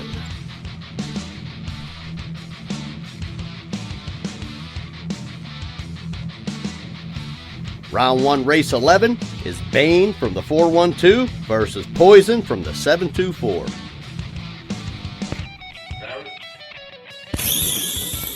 And Bane dies on the starting line, giving Poison from the 724 an easy win. Round 1, race 12, another 412-724 matchup. The yellow 55 Chevy called Badman versus the newly rebuilt Batmobile. Camera 1 is up. Ready. Somebody give me a light. Light. Somebody give me a light. Light. Light. Light. Badman got out in front right away, but the Batmobile might have caught him at the finish line. But not quite. If you'd had another 100 feet, you'd have beat him. And that's Badman for the win. Are you sure these races are pulled at random? Because here's another 412-724 matchup. Up next, we got Rob Trumpy in his Oldsmobile called Bob versus Michael Mack in the 52 Ford.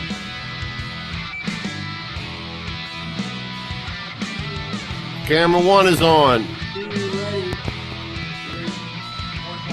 Ready.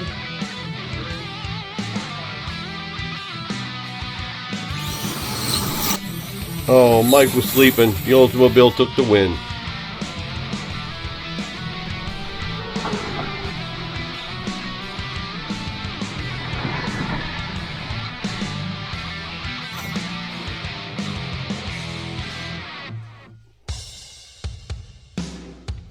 Round 1, race 14. From the 412, we have Cameo versus the OG 724 car called Slick Trick. One.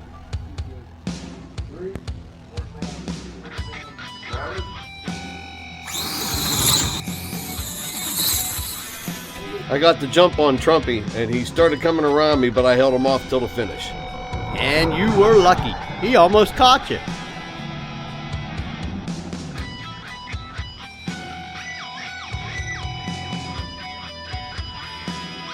And the drag racing gods have spoken again. From the 412, we have the Smurf, and from the 724, Valentine 2.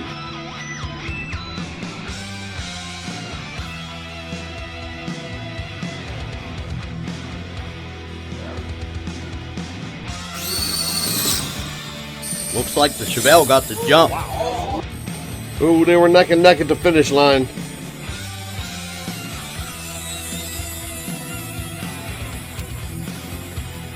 Oh, I don't know. Let's see that finish line footage.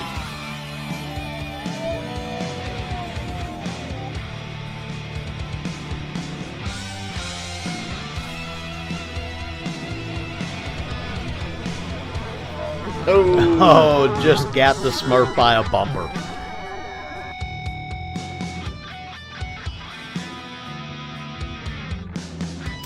Round 1, race 16, from the 412, the 55 Chevy, and from the 724, Kelly and her Good Vibes Beetle.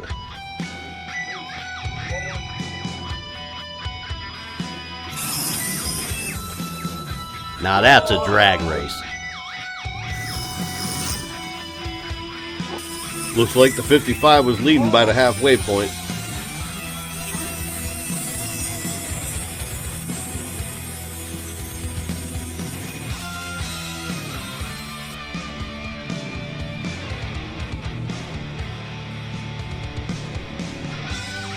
But here comes that bug doing what it does. Good vibes by a nose.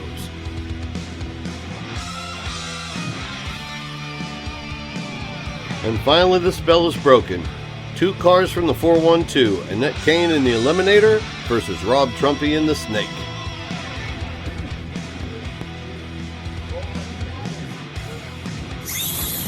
Ah, there's another great drag race. Looks like Annette pulled away from him at the midway point and took the win.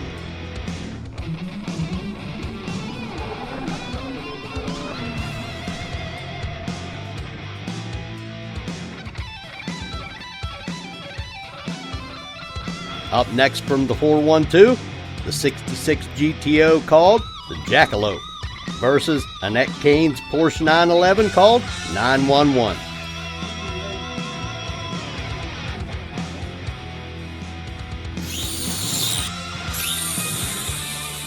Oh, that Jackalope is bunny quick. The 911 was closing in on him at the end, but Jackalope for the win.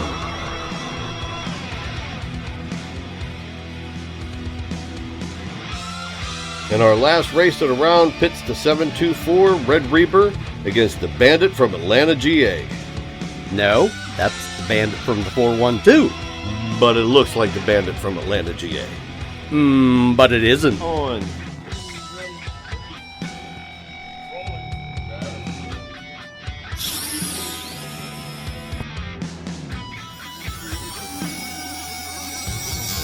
Oh, Reaper's out first. And the Bandit was closing in on him, but Tim held him off.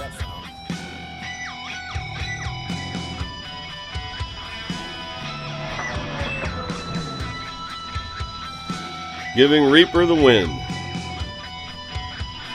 And that, ladies and gentlemen, is how 38 cars become 19. And next time on Slotrods, we're going to show you how 19 cars can become one. So until next time, I'm Randy Silvis. And I'm Tony Moll. Hey everybody. Welcome back to Slotrods. I'm Randy Silvis. And I'm Tony Mollick. And welcome back to the conclusion of our 2022 Halloween Shootout. Last time we were together, we took these 38 cars and raced them down to 19. And tonight we'll take those 19 cars and race them down to 1. Round 2 will consist of these 9 races with Flamethrower pulling the bye. First up in the left lane, we have a Fiero called Poison, and the Stingray Gasser called Prince in the right lane.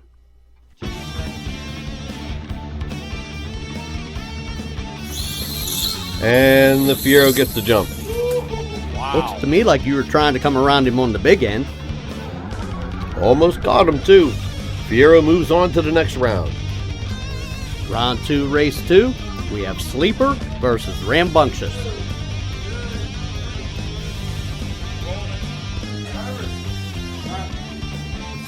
Ray got the jump and Rambunctious just didn't have a chance.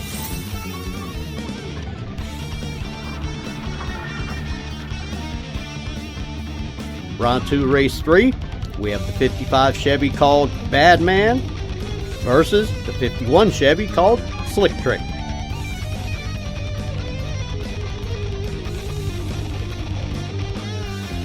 Good.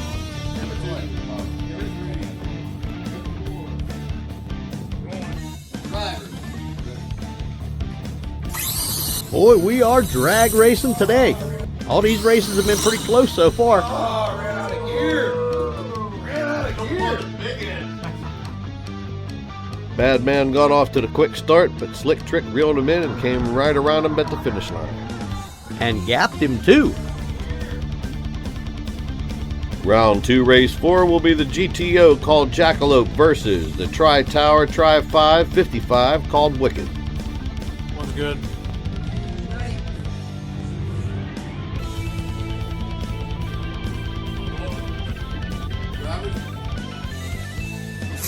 Boy, these drivers are on it today, buddy. That was a great start.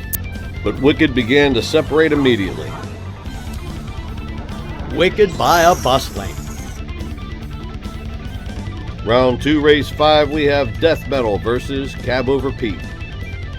One's good. Cab Over Pete got the jump. That race was all red. Round 2, race 6, the 54 Chevy panel wagon called Valentine 2 versus Annette in her Eliminator. 2's good.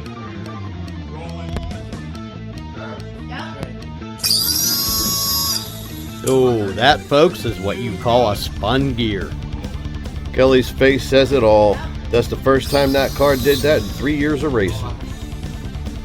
Up next, the Volkswagen delivery van called Don't Give a Fukin' versus Blue Dream 2. One's moving.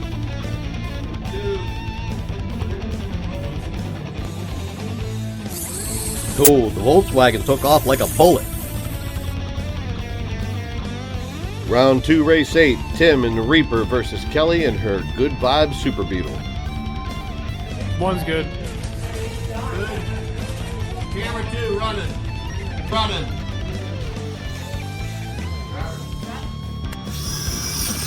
Tony, I'm surprised that car beat the Super Beetle.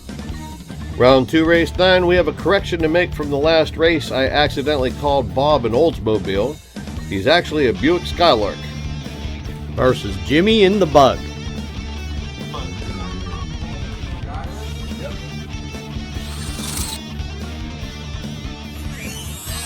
Bob got the jump, but he got outrun in the first 60 feet. This separates the men from the boys. Round 3 and everybody's getting faster. Round 3, race 1 is Wicked versus Death Metal.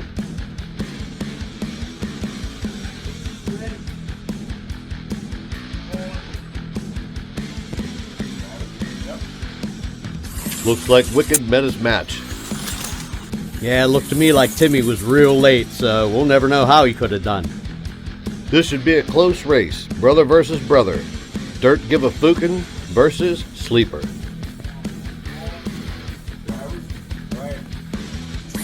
Now that's a drag race. It just isn't an episode of Slotrods until you say that, Randy.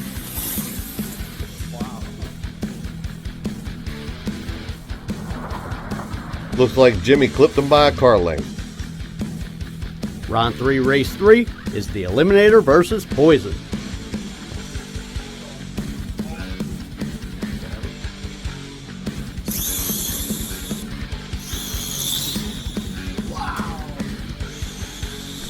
Vero got out first, and Annette could just not close the gap.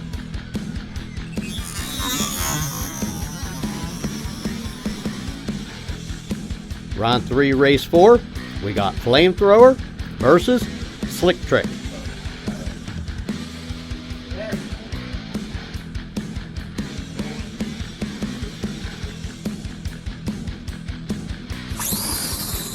Best drag race of the night.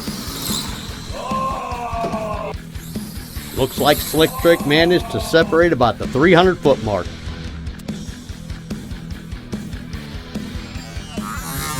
Didn't manage to stretch him out to a whole car length, though.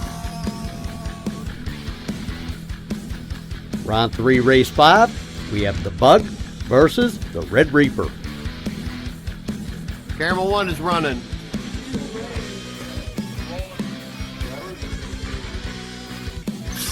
And Jimmy got the jump. And that was all she wrote for Tim. And here's your final 5. Death Metal versus Poison, Slick Trick versus the Bug, and DGF gets the bye. First up, we got Poison versus Death Metal.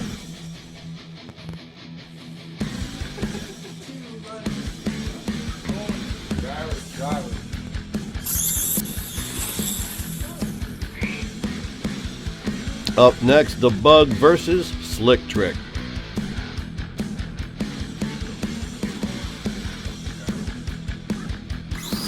That Bug pulled away like Slick Trick was standing still.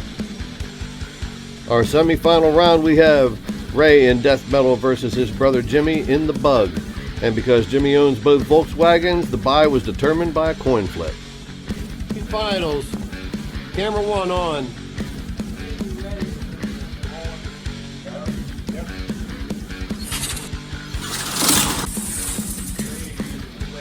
Ray was way late.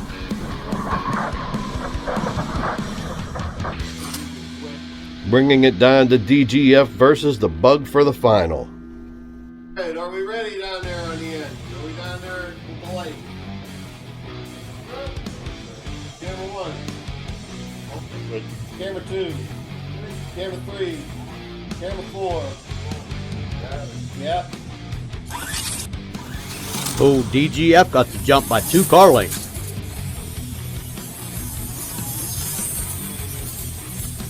But the Bug managed to take him down before the finish line and gap that microbus by 2 cars.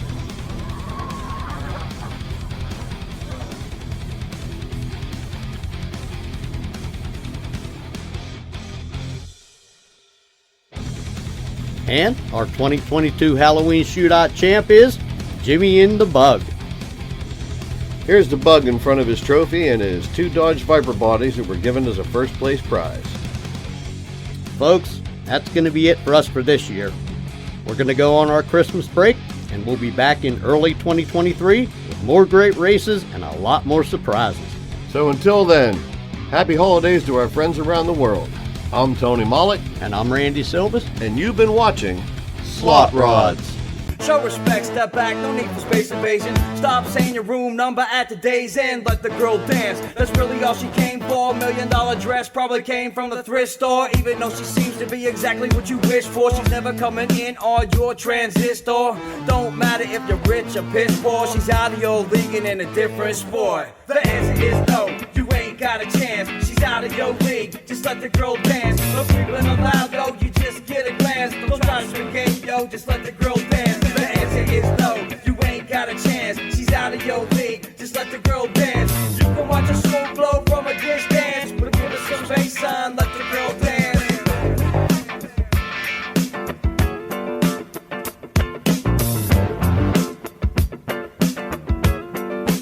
Let the girl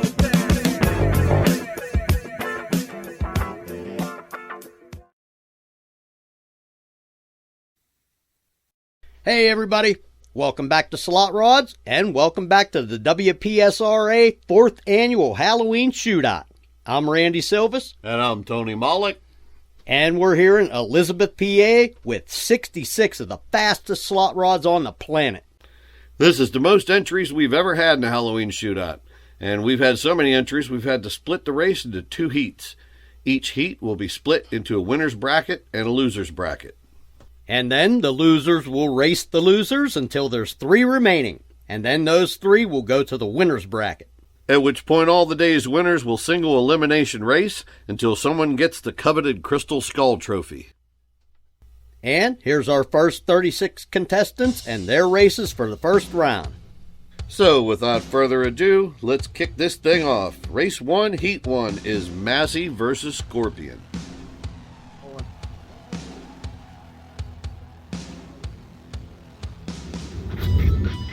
Massey is first off the starting block. And he hangs on for the first win of the night.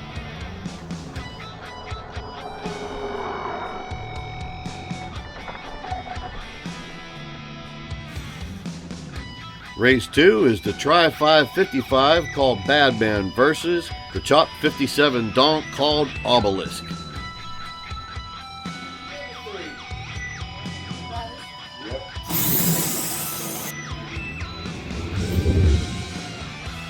Dude, it's got to be hard to drive with your front end up in the air like that. That car's all about style and class. Race number 3, another 55 Chevy called 55 versus the Pontiac called Vengeance.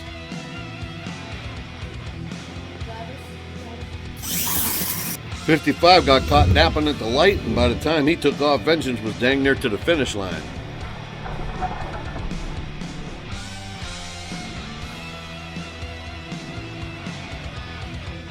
Race 4, we have the futuristic-looking Armageddon versus another Pontiac GTO called the Hammer. Armageddon was sleeping. Now Armageddon was closing the gap. Hold on. We got to go back to look at camera 1.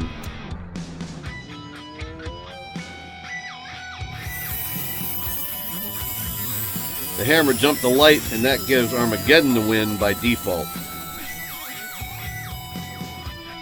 Race 5, the 51 Henry J called Great Gas versus the Gen 1 Pontiac Firebird called Yellow Jacket.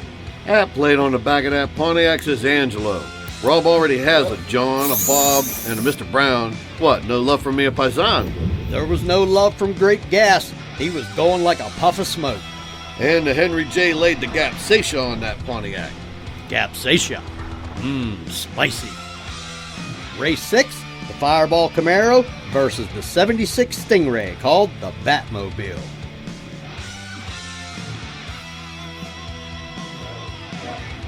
The vet got the jump, but the Fireball was closing fast.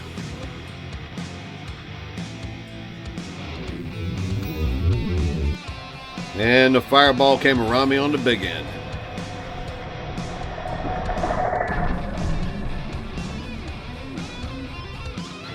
Race 7 is one of the Slotrods that was driving everybody crazy on truck night. Old Blue versus Blah X3. Blah, blah, blah. Blah X3 was off the starting line first, and that race was over before it started.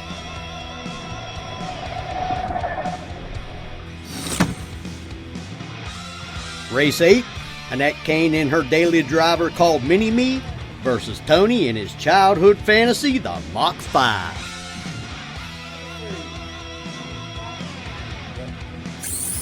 Mach 5 was out of the hole like a pistol shot and was leading at half track. But Brian built that Mini for the quarter-mile track, and Annette used every inch of it. Photo finish.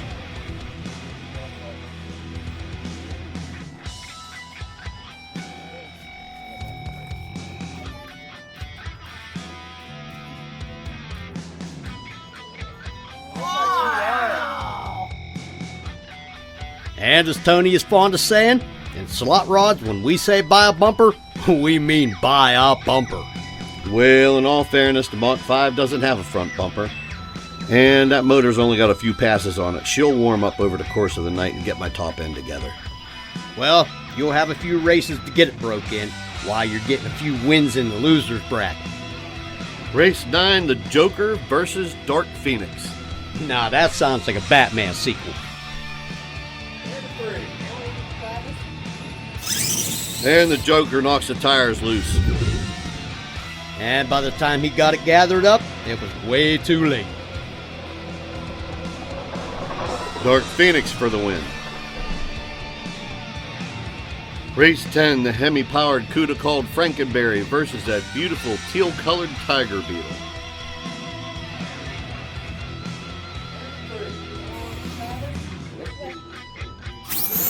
Dude, that Beetle was just spinning tire off the starting line. And spinning ain't winning.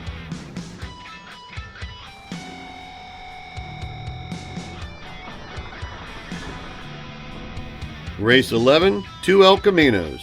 Elko versus Flip.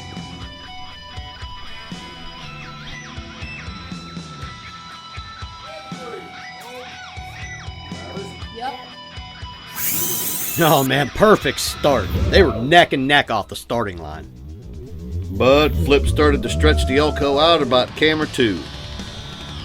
Oh, the Elko was trying to come around him, but just ran out of real estate. That's Flip for the win. Race 12, Randy and his Ford GT versus Rob Trumpy and John. Ready. Oh, Trumpy was sleeping, and man, you really got that GT running. Yes, sir. All that testing and tuning is paying off.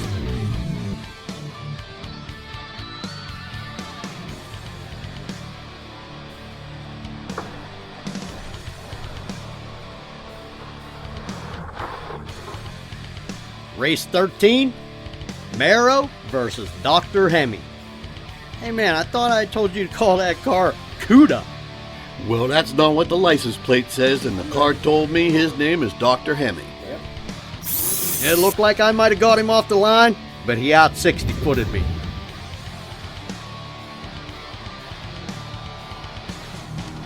Yeah, he had quite a bit out the back door, too.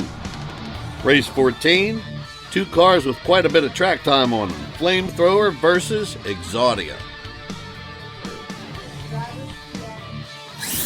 All right now, drivers, nappy time's for after the races, not while you're sitting at the starting line.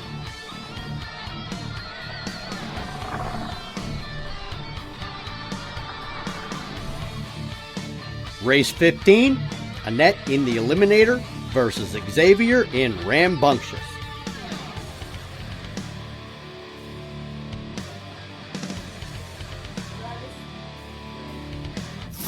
Nah, that's a drag race. And Big Daddy has his and Annette's cars all dialed in to start accelerating at about the halfway point. And that's that Penn State engineering degree paying dividends. Well, it's good to see that it's paying off for him. Race 16, Randy in the new incarnation of the Lambo versus Brian Big Daddy Kane in the Harry Olds.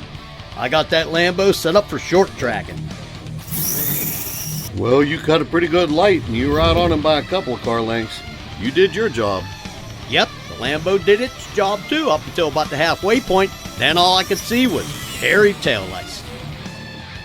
Race 17, we got a similar matchup. We got an 1/8 mile car versus a 1/4 mile car. Keith's gonna have to get a hell of a jump in the RT and make SOT chase him down. Number 3.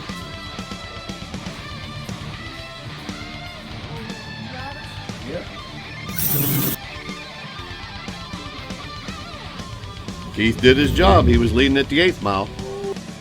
And the son of Troublemaker did his job. He come around on the big end.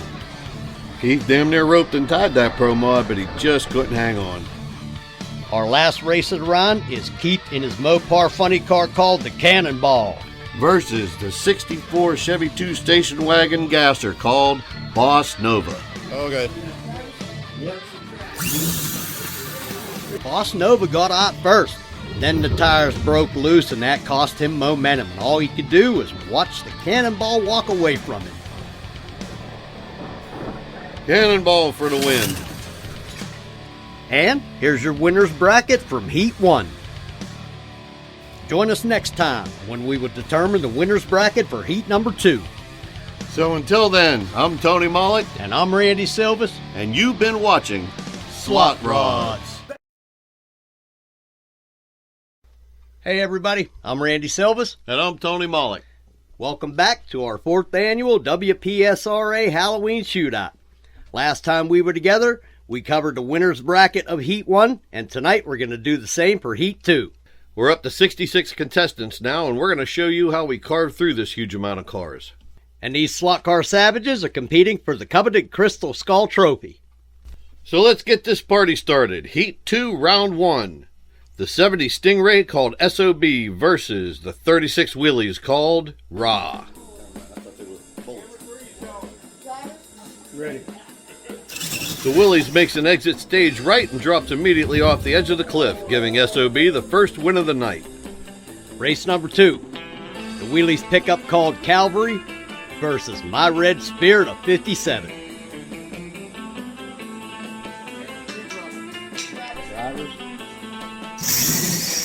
Looks like you need to work on your 60 foot. Yeah, I need to put a smaller pinion on it. I'll be tweaking it in the loser's bracket, that's for sure.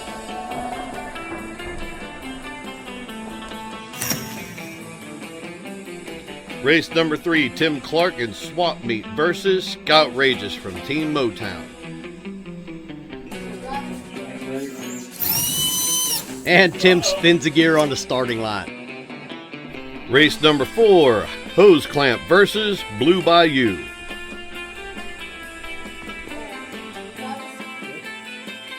Hose Clamp was off the line first, and Big Daddy spent the rest of the 1/4 mile trying to reel him back in. That gives Hose Clamp the win. Next up, Tony in his 51 Chevy called Slick Trick versus me in my Carrera Hot Rod. Number 3. Yep. I got Slick Trick running like days of yore. Yeah, man, I haven't seen that car run that good since season 1. Race number 6, 2 cars from the 412, the Warbird versus the Unknown.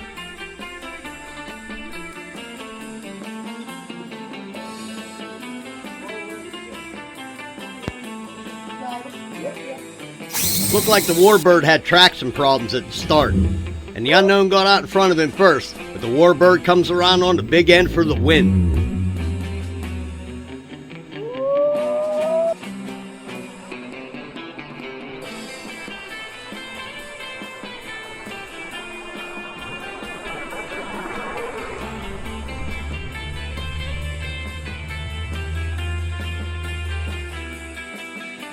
Race number 7, Tony in his Super Beetle called Termite versus Annette in her Porsche called 911.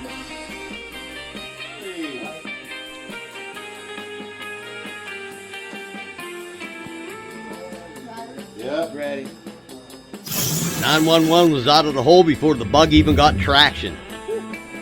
I need some weight in the rear end of that bug to keep the tires glued to the track. Race number 8, all the way from the Sunshine State of Florida, Ed Gardner in his 65 El Camino called the Tazinator versus Keith Bean in the world's most awesome spy car, the black on black Challenger called Archer. Camera 3. Yep. Now that's a drag race.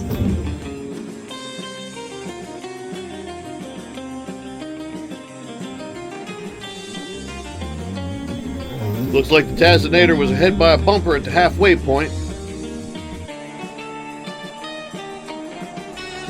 Taz spent the rest of that quarter mile stretching that Challenger out.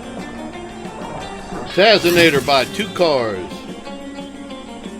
Race number 9, Jangling versus the Red Reaper. Jangling got a beautiful black paint job after this race. Yeah, I'm sure it got that A-pillar fixed too.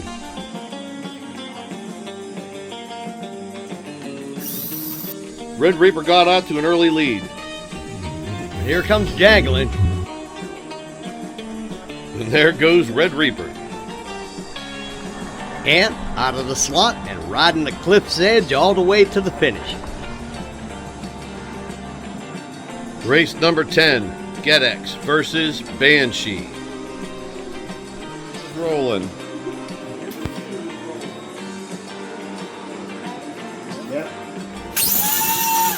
And Banshee spins a gear, giving GetX the win.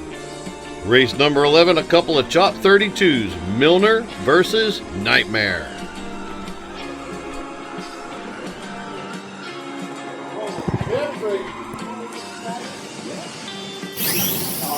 Nightmare 60-footed hard as always, and Milner was right on his tail trying to reel him back in. If Milner would have cut a better light, that would have been a whole different race. Race number 12, McMullet versus the Killer Nova.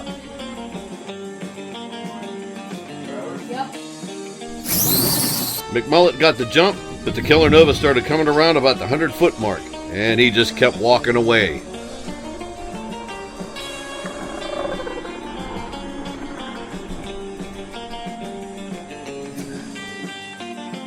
Race number 13, we got 2 cars from the Trumpy Racing Team. Smurf versus Bob.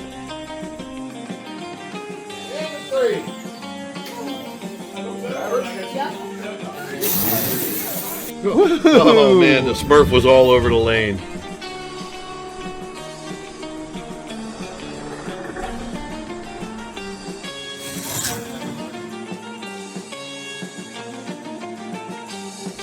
Look here in slow motion. His driver's side rear wheel was completely off the track. But somehow, he pulled it together and bulldogged that Chevelle to the finish line for the win. Race number 14, Xavier Clark and Jackalope versus Jake Rendos in Grave Mistake.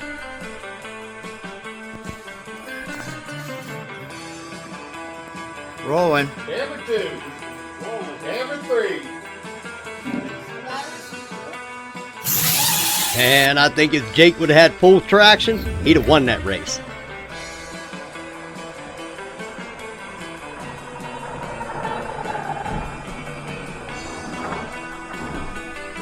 Race 15 is the Heretic versus the Black Widow.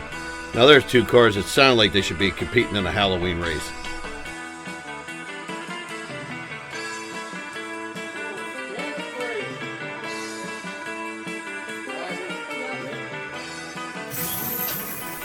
And Black Widow makes his slot rod debut spun out on the side of the road, giving Heretic the easy win. And here are your winners from Heat 2, Round 1. Next time on Slot Rods, we're going to race the losers bracket all the way down to 3 lucky cars. Then they will go back with the winners bracket of Heat 1 and Heat 2 for the final shootout. So until next time, folks, I'm Tony Mollick, And I'm Randy Silvas. and you've been watching Slotrods. I'm Randy Silvas. Then I'm Tony Mollick. Welcome back to Slotrods, and welcome back to the WPSRA 2023 Halloween Shootout. In our past two episodes, we established a winner's bracket for Heat 1 and Heat 2. Tonight, we're going to find out what 3 cars survived the loser's bracket. And the 3 cars who survived tonight will join the winners in the final shootout for the coveted Crystal Skull Trophy. There are 33 contestants for tonight, and the Tiger Beetle has drawn the first bye. He gets a free pass to the next round. Round 1, Race 1, Tony and his Batmobile versus Keith in the world's most awesome spy car, the Dodge Challenger called Archer.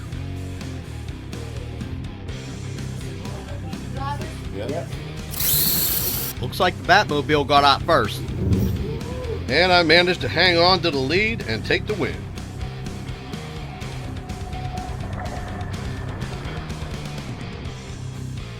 Round 1, Race 2, Bob versus Yellow Jacket. Yellow Jacket, my sweet Aunt Sarah. That's Angelo. Tag says Angelo. I'm calling him Angelo. Oh, Bob launched hard.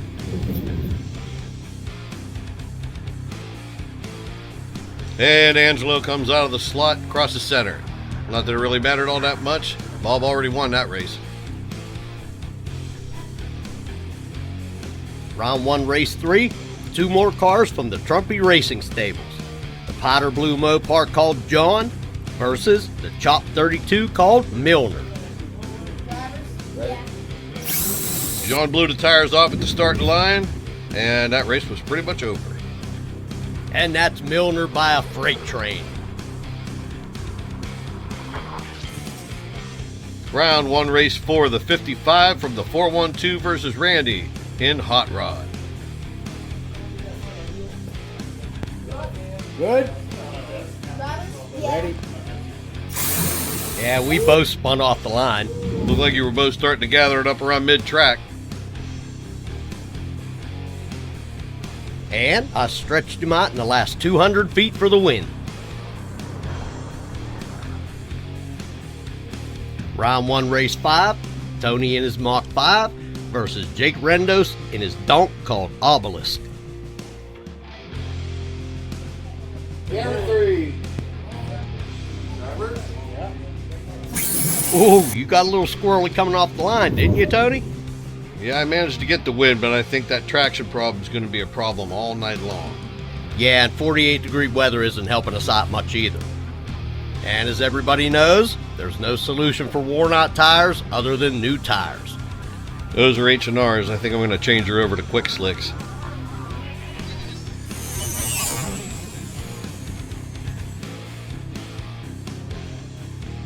Round 1, Race 6, the GTO from the 412 called the Hammer versus Keith Bean in one of the OG slot rods from the 724 called the RT. Camera 2.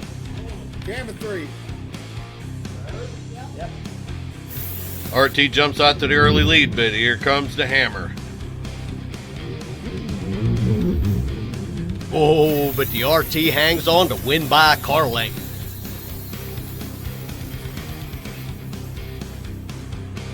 Round 1, Race 7. From the Trumpy Racing Team, Old Blue versus Randy and Dr. Hemi.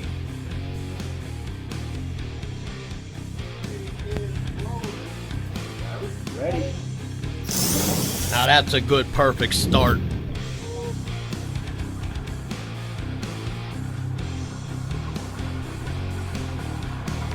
Well, something went wrong with Dr. Hemi and Old Blue took the win. Round 1, Race 8, Randy gets another shot with the Lambo versus Tim Clark and the Red Reaper. I hope Timmy can keep it on the track this time. I'm ready. He pulled out ahead of me. Then he crossed center. Then he knocked on my driver's side door and I told him I didn't have any gray poop on it. Get back on your own side of the track. Then he completely lost power and stopped right where he was, giving Randy the solo trip to the finish line.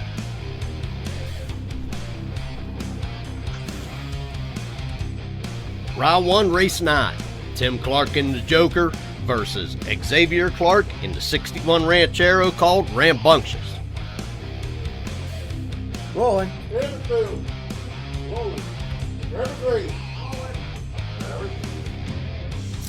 They left together, but Xavier immediately got out in the lead. But the Joker managed to squeeze by him in the last 100 feet. That was a nice race.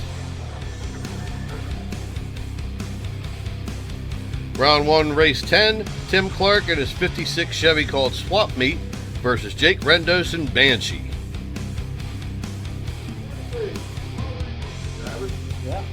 Now that's a drag race. It was until the 800-foot mark, then the turbos on Banshee opened up and left Timmy behind. That's Banshee for the win. Round 1, race 11, Mark Rendos in Raw versus Randy in the Scorpion.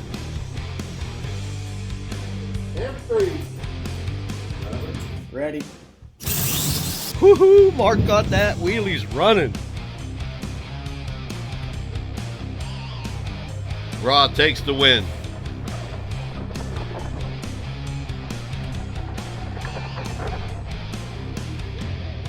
Round 1, race 12, the Boss Nova versus the Unknown.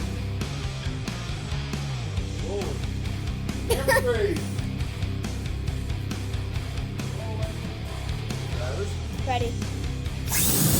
They left together, but I think right lane launched harder.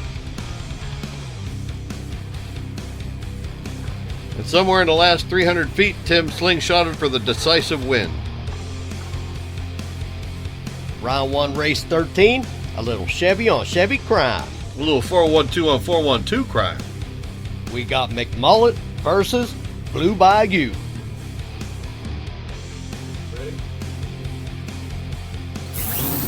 Big Daddy was sleeping. Yep. Ooh, they stayed neck and neck until the last 100 feet.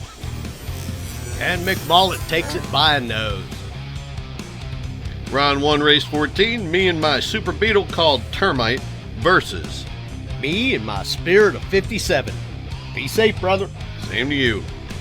Camera 3. Ready. Ooh, the bug dug in so hard I thought the body was going to come off of her. That's my little Termite for the win.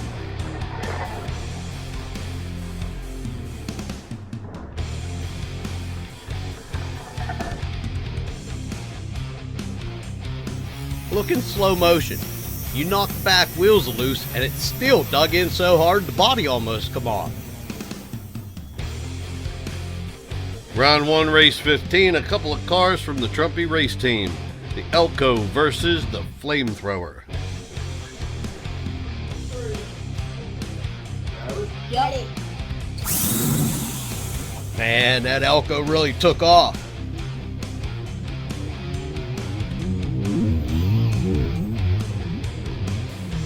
Yep, and held on to the lead all the way to the finish line. Round 1, race 16, our last race of the round. Black Widow from the 412 versus Grave Mistake from Motown. Now that's an appropriate sounding race for Halloween. Hell yeah. That one was all Black Widow.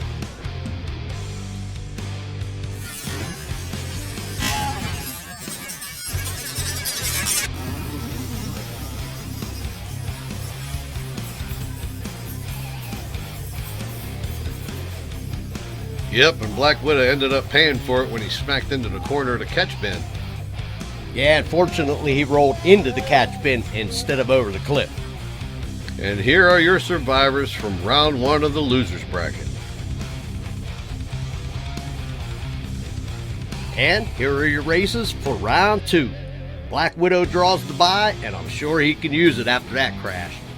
That'll give him the whole round to fix whatever's broken. Round 2, race 1. The Joker versus the Lambo.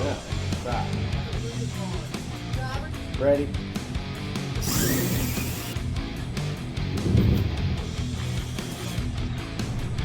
And Joker takes the win. Round 2, race 2. The RT versus Raw.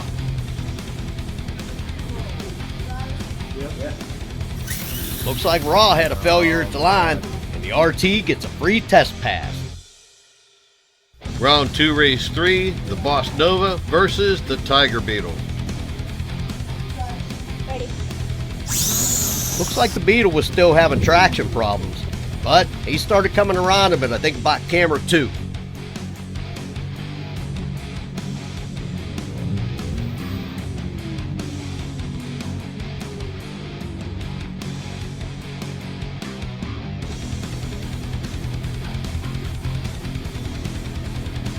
And continues to come around him on the big end for the win. Round 2, race 4, Banshee versus Old Blue. Ready.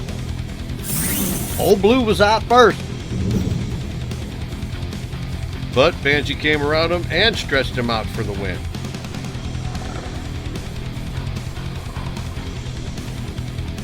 Round 2, race 5, the Batmobile versus Bob. Number 3. Ready. That Batmobile really got after it on that one. Yeah, you really got him all tuned in. That's Batmobile for the win. Round 2, race 6, McMullet versus the Mach 5. You didn't fishtail that time. Yeah, good things happen when you clean your tires before the race. Yeah, McMullet never stood a chance. That Mach 5 was flying. Round 2, race 7, Termite versus Milner. Camera 3. And Termite came out of the slot and cross center. That gives Milner the race.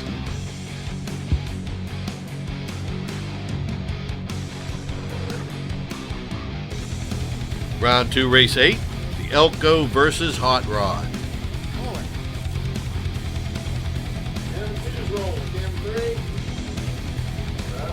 Ready. And the Hot Rod blew the tires off at the starting line. Yeah, and there's really no coming back from that. Elko for the win. And here are your survivors from round 2. A few moments later.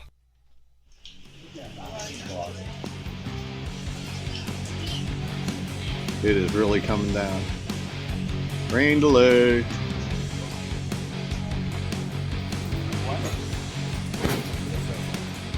Just shy of sundown, somebody turned on the rainmaker.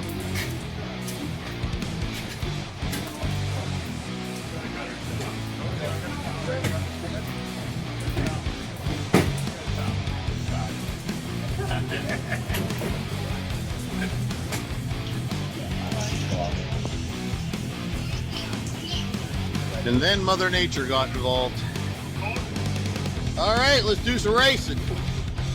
Grant's crew hung tarps around the track, and it was time to get back in action. Round 3 will have 4 races. The Elko drew the lucky bye, guaranteeing him a spot in the final 5. Round 3, race 1, the Mach 5 versus the RT. Camera 2. Camera 3. Yep.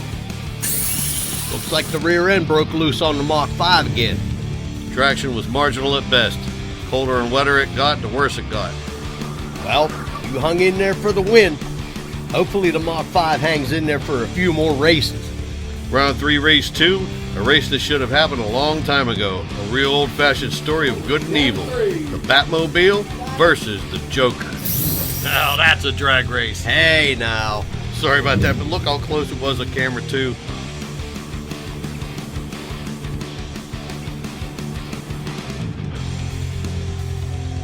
And the Batmobile beats the Joker by 2 car lengths. Round 3, race 3, Milner versus Banshee.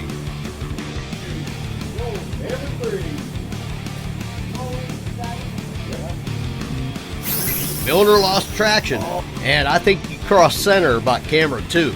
I don't know, I think he might have still been okay at camera 2.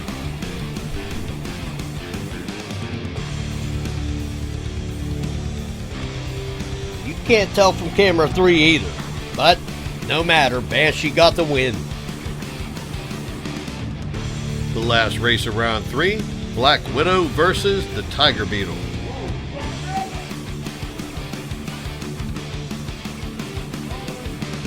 Ready. Both cars were spinning coming out of the hole, but it looked like Black Widow gathered it up first. And Black Widow takes the race by 6 car lengths. And here are your survivors from round 3. And here are the races for the final round. Banshee drew a bye and has already gone to the winner's bracket. The winners from race 1 and race 2 will join Banshee there. The bye the Banshee just drew is the most important bye since the beginning of this race. Final round, race 1. Winner goes to the final shootout. Yelko versus the Batmobile. Batmobile took off like a shot, and Yelko just couldn't reel him back in.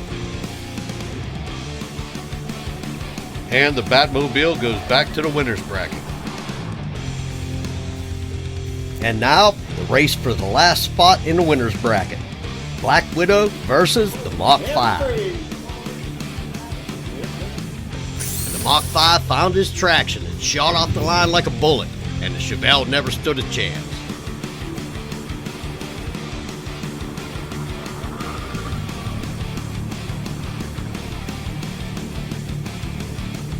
And ladies and gentlemen, here are the 3 cars going back to the winner's bracket for the final shootout. Batmobile, Mach 5, and the Banshee. And remember, all the cars from the winner's bracket in Heat 1 and 2 have only had one race to gather data from. 2 of these 3 cars have 4 extra passes on them, and all the data that goes with it. And that's 4 rounds for them to have sharpened their steel. Next time on Slotrods, we'll be racing single elimination until we have a winner for the 2023 Halloween Shootout. So until next time, I'm Randy Silvas. And I'm Tony Mollick. And you've been watching Slotrods. Hey everybody, I'm Randy Silvas. And I'm Tony Mollick. Welcome back to Slotrods and welcome to the exciting conclusion of the 4th annual Halloween Shootout. Tonight is the final shootout. The 36 remaining cars will race single elimination until we have a winner. And here are your races for round 1. These are without a doubt 36 of the fastest cars we have. The Mach 5, the Batmobile, and Banshee all fought their way out of the loser's bracket. And that means that they have more passes on their cars than any of their 33 counterparts. Which you would think would give them a bit of an advantage. Our first race is going to be Keith Bean in GetX versus Big Daddy Kane in Son of Troublemaker.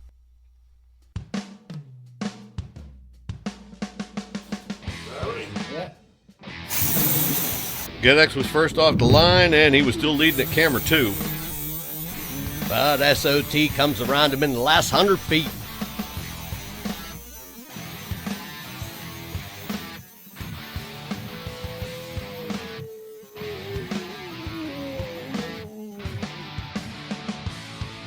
Round 1, race 2, we have the Dark Phoenix versus the Hairy Olds.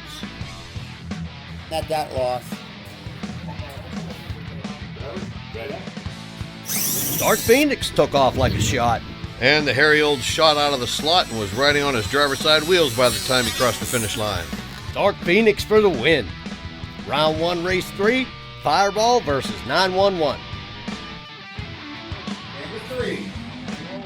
Annette, are you ready? I'm ready. Well, she wasn't that ready because the Fireball got a car length on her before she left the line. She looked like she was going to come around to Fireball, but that Camaro grabbed the scramble button and retook the lead in the last 100 feet. Race 4, the GTO from the 724 called Jackalope versus the GTO from Motown called Vengeance.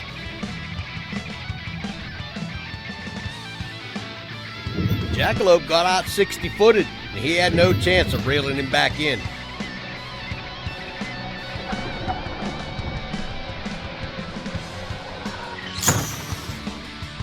Round 1, race 5, the Cooper called Mini-Me versus the El Camino called Flip. If you know, you know.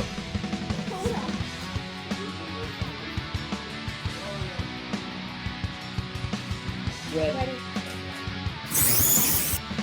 Mini-Me got out first and stretched out the El Camino for the win.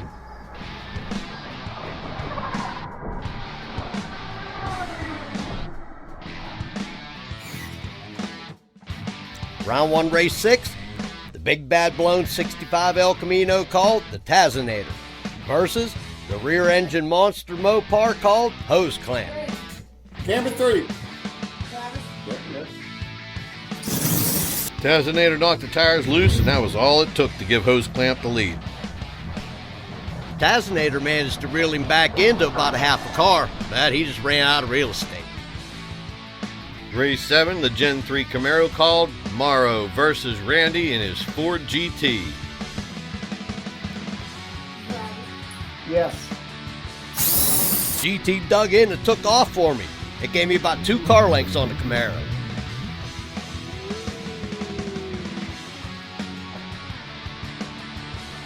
And the Camaro could not close the gap. Right lane.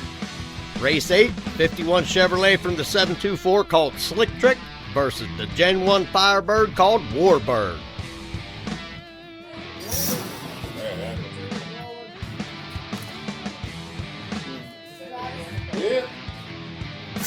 Man, Slick Trick's running better than she ever has. She's got a whole new setup, and I'm just breaking her in. Hope she's got a couple more passes like that in her. Round 1, race 9, Scout Rages from Motown versus Killer Nova from the 412. What happened? It's solar.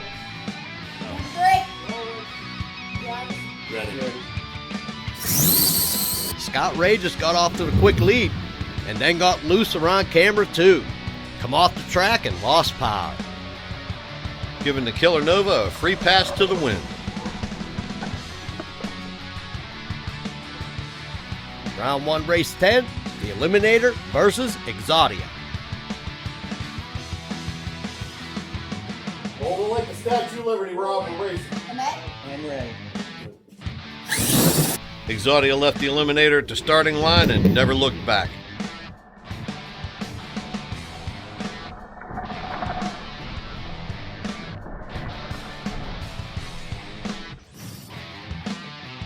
Race 11, Keith Bean in the Cannonball versus Mark Rendos in Armageddon. Camera 1 is rolling. Camera 2. Rolling. Camera 3. Okay. Yep. Cannonball off to a clean start. And Armageddon goes nose over elbows and flips over the cliff. Mike does an excellent job of jumping out of the way. Come on, Mike. You play baseball. You know how to catch a grounder. I love how he looked so pleased with his reaction time. Round 1, race 12, the Henry J. Gasser called Great Gas versus the Kai Kelly tribute car called Jangalang. This race is obviously before Jangalang got that pretty black paint job. Now that's a drag race. That cold weather was knocking the tires loose on a lot of these cars. And that's what happened to Great Gas. It knocked him out of the slot, and that cost him the race.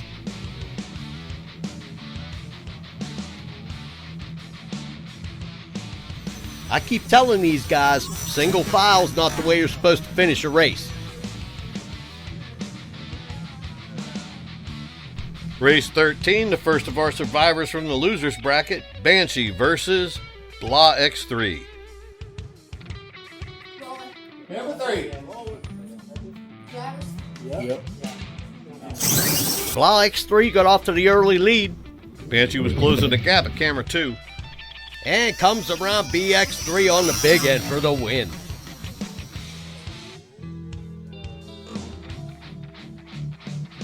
Race 14, our second survivor from the losers bracket, the Mach 5 versus the Bad Man from the 412. Camera 3. Yep. Looks like the Mach 5's getting traction about every other race. And this time it managed to get traction and it held on for the win.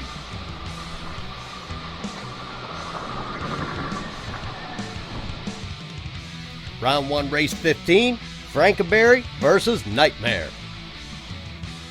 Ready? Yep.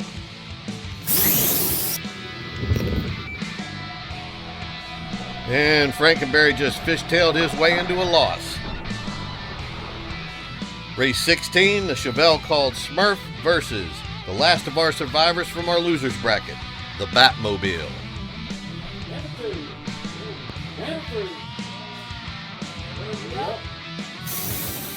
I don't know if it's the weather or Rob's tires, but the 412 cars, they're fishtailing a lot.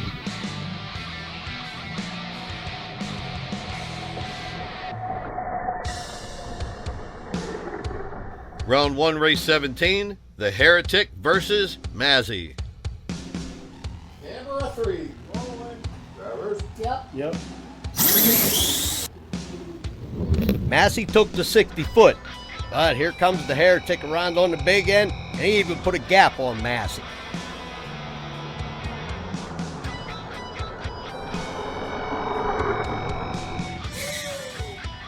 Our last race of round 1 gives us SOB versus Calvary. Camera 3. Drivers. SOB's getting faster with every pass, and Calvary just didn't have enough. And here are your winners from round 1. And here are your races for round 2. And up first is a couple of our TLAs. TLAs?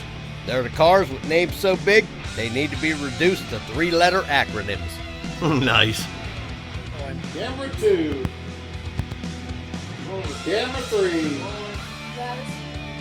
Son of Troublemaker comes out of the slot, losing power right off the starting line. Race 2, the Heretic versus Exodia. And Exodia is getting faster with every pass. Seems like the cold weather's messing with some cars more than the others. And the Heretic comes out of the slot and loses power at the halfway point. Race 3, Slick Trick versus Hose Clamp.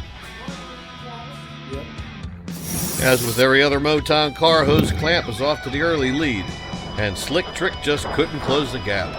If you go back and look, you spun tire at the line. Cold claims another victim. Round 2, race 4, Vengeance versus Cannonball. Cannonball didn't come off the line like he usually does. I think I can tell you the common thread through all of this. What's that? Only the cars running quick slick tires have retained traction all day. Race 5, Mini-Me versus Banshee. And Mini-Me was sleeping. Wow, that video looks dark. I just wanted to show everybody what the video I was working with really looked like before I started putting effects on it. You had to brighten all those videos individually. Well, here's what the finished version looks like. It's a little grainy, but I was able to create daylight. And the cold creates another problem. This time for Mini-Me, she crossed the finish line, but not under power. Race 6, the Batmobile versus Nightmare. That race went to the car with the best 60-foot, and that was Nightmare.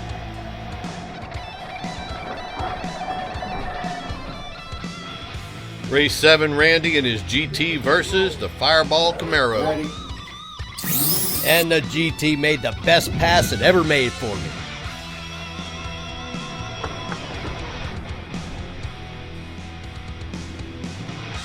And again, the best 60-foot won the race. Here's an ominous sounding race. Dark Phoenix versus the Killer Nova. They came off the line together and the Dark Phoenix got the immediate lead. But by the time they got to the finish line, Killer Nova was ahead by 2 cars. Our last race of the round pits the Mach 5 against Jangalang. You picked the wrong race with the wrong car to be sleeping at the line. And he beat you by how much he left you at the line by. Now we move to round 3. Hose Clamp draws the bye and gets a free ride to the final 5. It's nut cutting time. And you got the roughest race of the round, my friend. Well, not for a while. First up, we have SOB versus Exodia.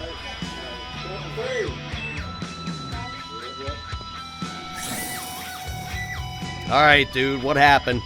That wasn't the usual SOB run. That bat had no top end. Well, when we fished it out of the catch bin, we found out why that was SOB's worst pass of the night. When I raced Son of Troublemaker, I managed to get a win, but I also managed to bend a front axle in the catch bin. Well, might as well had one square wheel on the front end then. Pretty much, and that's drag racing. Race 2, Nightmare versus the Killer Nova. That Killer Nova best be quick on the button. And he was. Killer Nova got the jump. But Nightmare stretched him out on that second half of the quarter mile for the win. Race 3, Jangalang versus Banshee. Jangalang makes a hell of a pass, knocking Banshee out of the competition.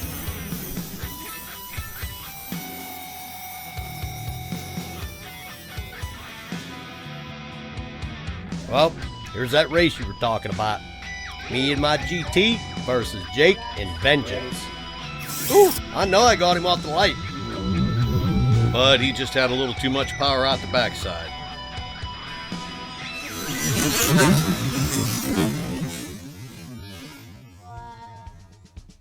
Here's your final 5. And here are your semifinal races. Nightmare versus Exodia, Jangalang versus Hose Clamp, and Vengeance draws the most superfluous bye of the evening. First up, Nightmare versus Exodia. And Nightmare finally met his match, Exodia for the win. It was pretty much pitch black out by this time. Yeah, and it was getting colder out by the minute. Our last race of the semifinals, Jangalang versus Hose Clamp.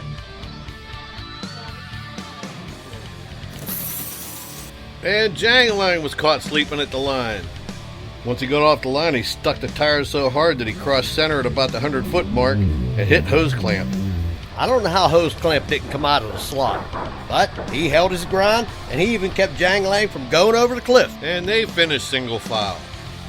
Which brings us to the final shootout. And since Vengeance and Hose Clamp have both had buys, they will race each other, and Exodia will race the winner for all the marbles. First up, Vengeance versus Hose Clamp. Hose Clamp got the jump, but he just couldn't keep the lead. Which brings us to our final race of the event, Vengeance versus Exodia.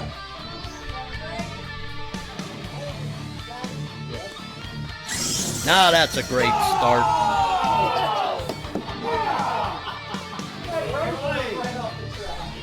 But unfortunately, the cold weather claims another victim. Exodia comes out of the slot and barrel rolls his car down the track.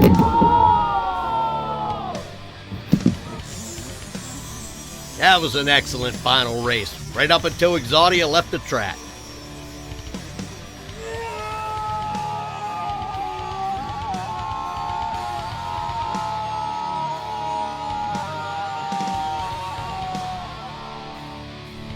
And the winner of the 4th annual Halloween Shootout is Jake in Vengeance. And now let's go to the winner's circle. Winner of the 4th annual Halloween Shootout is Jake Rendos with Vengeance.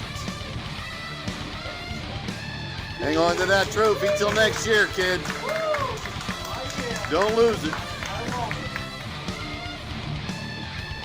Well, folks, that puts the wrap on the Halloween Shootout. I'm Tony Mollick. And I'm Randy Silvas.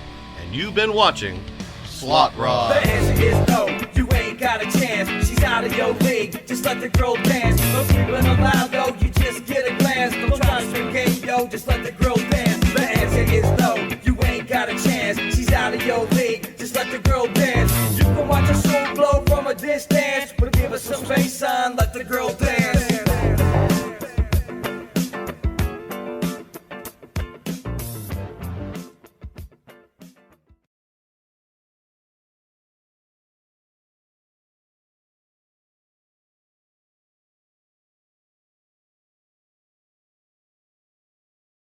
Now that's a drag race.